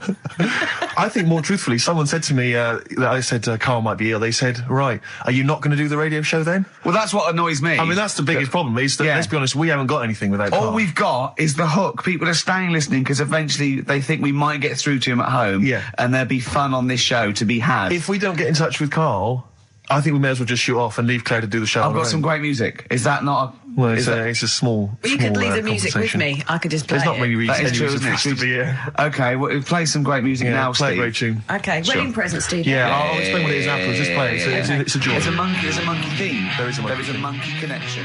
Call in if you know the answer. Another classic there from Oasis, Supersonic on XFM 104.9. Ricky Gervais, Steve Merchant, Claire Sturgis standing in for Carl. But where is Carl? Where is Carl? So we've failed to get in touch with him at home. Well, look, he you doesn't think want to he's be listening? contacted. He's turned up every phone off. He hasn't given the XFM his new home phone number. He doesn't want to be contacted. I can't believe he's not listening, to be honest. So you think he's listening now? Yeah, he listened in Manchester. If he's not listening, he's out and about. I mean, has anyone spotted Carl? What's your message to him, Rick, if he's listening? Call up. Anything else more sort of... Call up or you're fired. Okay. Any bad language you want to use? Obviously, you can't really swear. I can't on the radio. really say it. What sort of words? I mean, the F word, would you say? I'd say the F word. I'd call him a twat. Would you use the P word? I'm thinking of prick. Prick, yeah. Definitely use that. Not on air, but Sure. I'd call him a What about stupid tits? little What prick. would you just say you're a tit? Yeah. Yeah. Okay. Little, All right. little, you stupid little bag of tits, I'd say to him. Not, I mean, privately. What about the MF word? Because that's pretty intense. That's pretty hardcore. Do you think that this is not appropriate now? Do you think that would be too extreme? I'm worried if I use that. There's And, no he going was, back. and he was genuinely ill. Sure. I'd feel, You feel bad if he later a died. bit of A C word.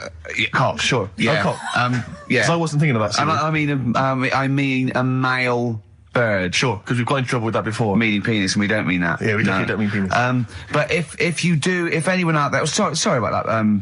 It was a discussion about bad language. We weren't actually using it. But if any of you out there do see the little twat, get him to call XFM immediately. Yeah, and likewise, if you're listening, Carl, you cheeky MF, well, you sexy MF, as Prince once said, Yeah. then give us a ring, because we'd love to talk to you. We just want to find out Just how you call are. in, and we know you're listening.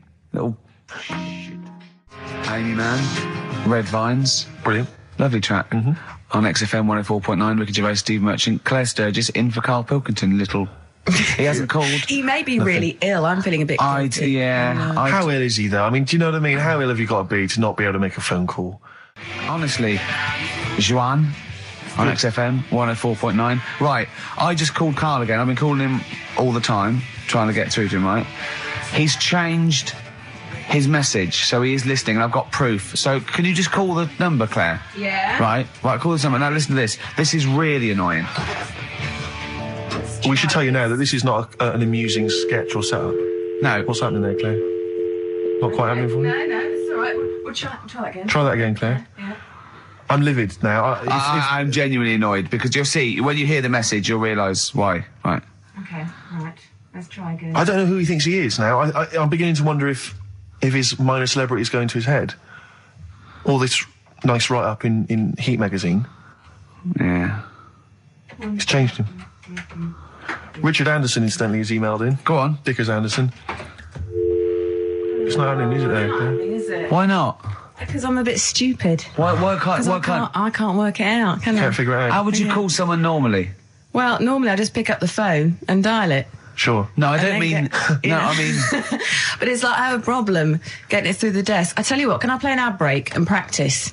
Pretend this didn't happen and then Do come you know, back in a to weird you. way, it's like, It's like Carl's having still Carl. here. It's like having Carl. Play the ads. I'll get back to you.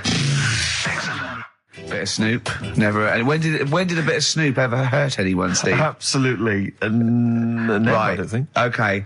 Carl's away.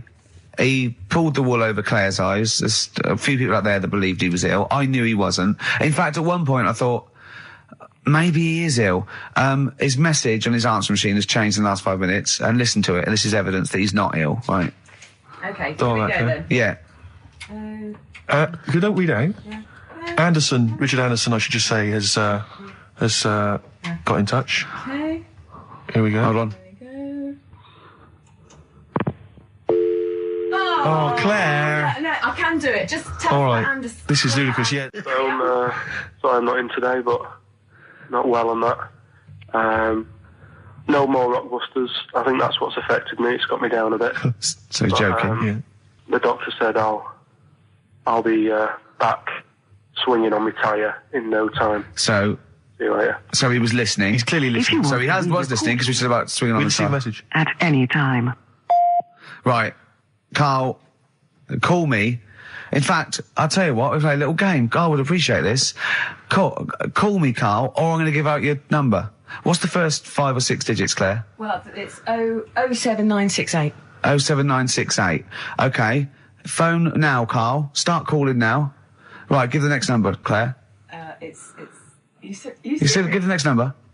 1. Make a One. note of this, because Okay. if you want to call Carl yourself... 07968, and the first number to be given out is 1. He's not ill. How do you feel now, Claire? Because he's made a fool of you, because you believed him. I actually He's felt made a really monkey out of sorry you. for him Yeah. last night. But now, passed out, I feel a little bit let down. Right, okay, so we give a number out every 5 minutes until Carl calls, because we know he's listening now. He's taking the piss. He's not ill, obviously, you can hear that. That was as long as a link, so he could have been here. He could definitely call. Are we leaving this message? Is this a message we're still leaving on his phone? Yeah. We're still leaving it. Good. Yeah. Good. Yeah. Why don't we leave the rest of the show on his phone? Yeah, As a message. leave it up. He's got to yeah. listen through it all so he can delete it. Yeah, exactly. And the other thing, of course, is that he's not going to get paid for this. No. So he's thrown away 80 quid. That's 80 right? pounds. Now, in Manchester, that's a week's wages. So Easily. he's obviously been spoilt. For all his mank charm, he's down here, he's living the life of He riding. thinks 80 quid's nothing. He thinks 80 quid's nothing Up there, already. you could be buying you could buy yourself your own horse. Yeah. You yeah. could probably get yourself a deposit on a flat. I'd have thought so. Up I'd there, have thought so, easily. yeah. And so, or sun lamps because it's always dark. Yeah. He could go mental up there. Now, Dog piece of string. So what's the first few digits we've given out? 07968. Yeah, That's and the then code. and And then we've got 1. Okay, we give out a Another number, of Carl's phone number digits. So take that down because we love calling him. Should we have a little bit of feed or Let something? me just tell you what Dick has said. Yeah. He said, Richard Anderson, he also said, P.S. the show's still rubbish without Carl. Okay, Still rubbish without Carl. Now, is that a compliment? It's still rubbish without Carl.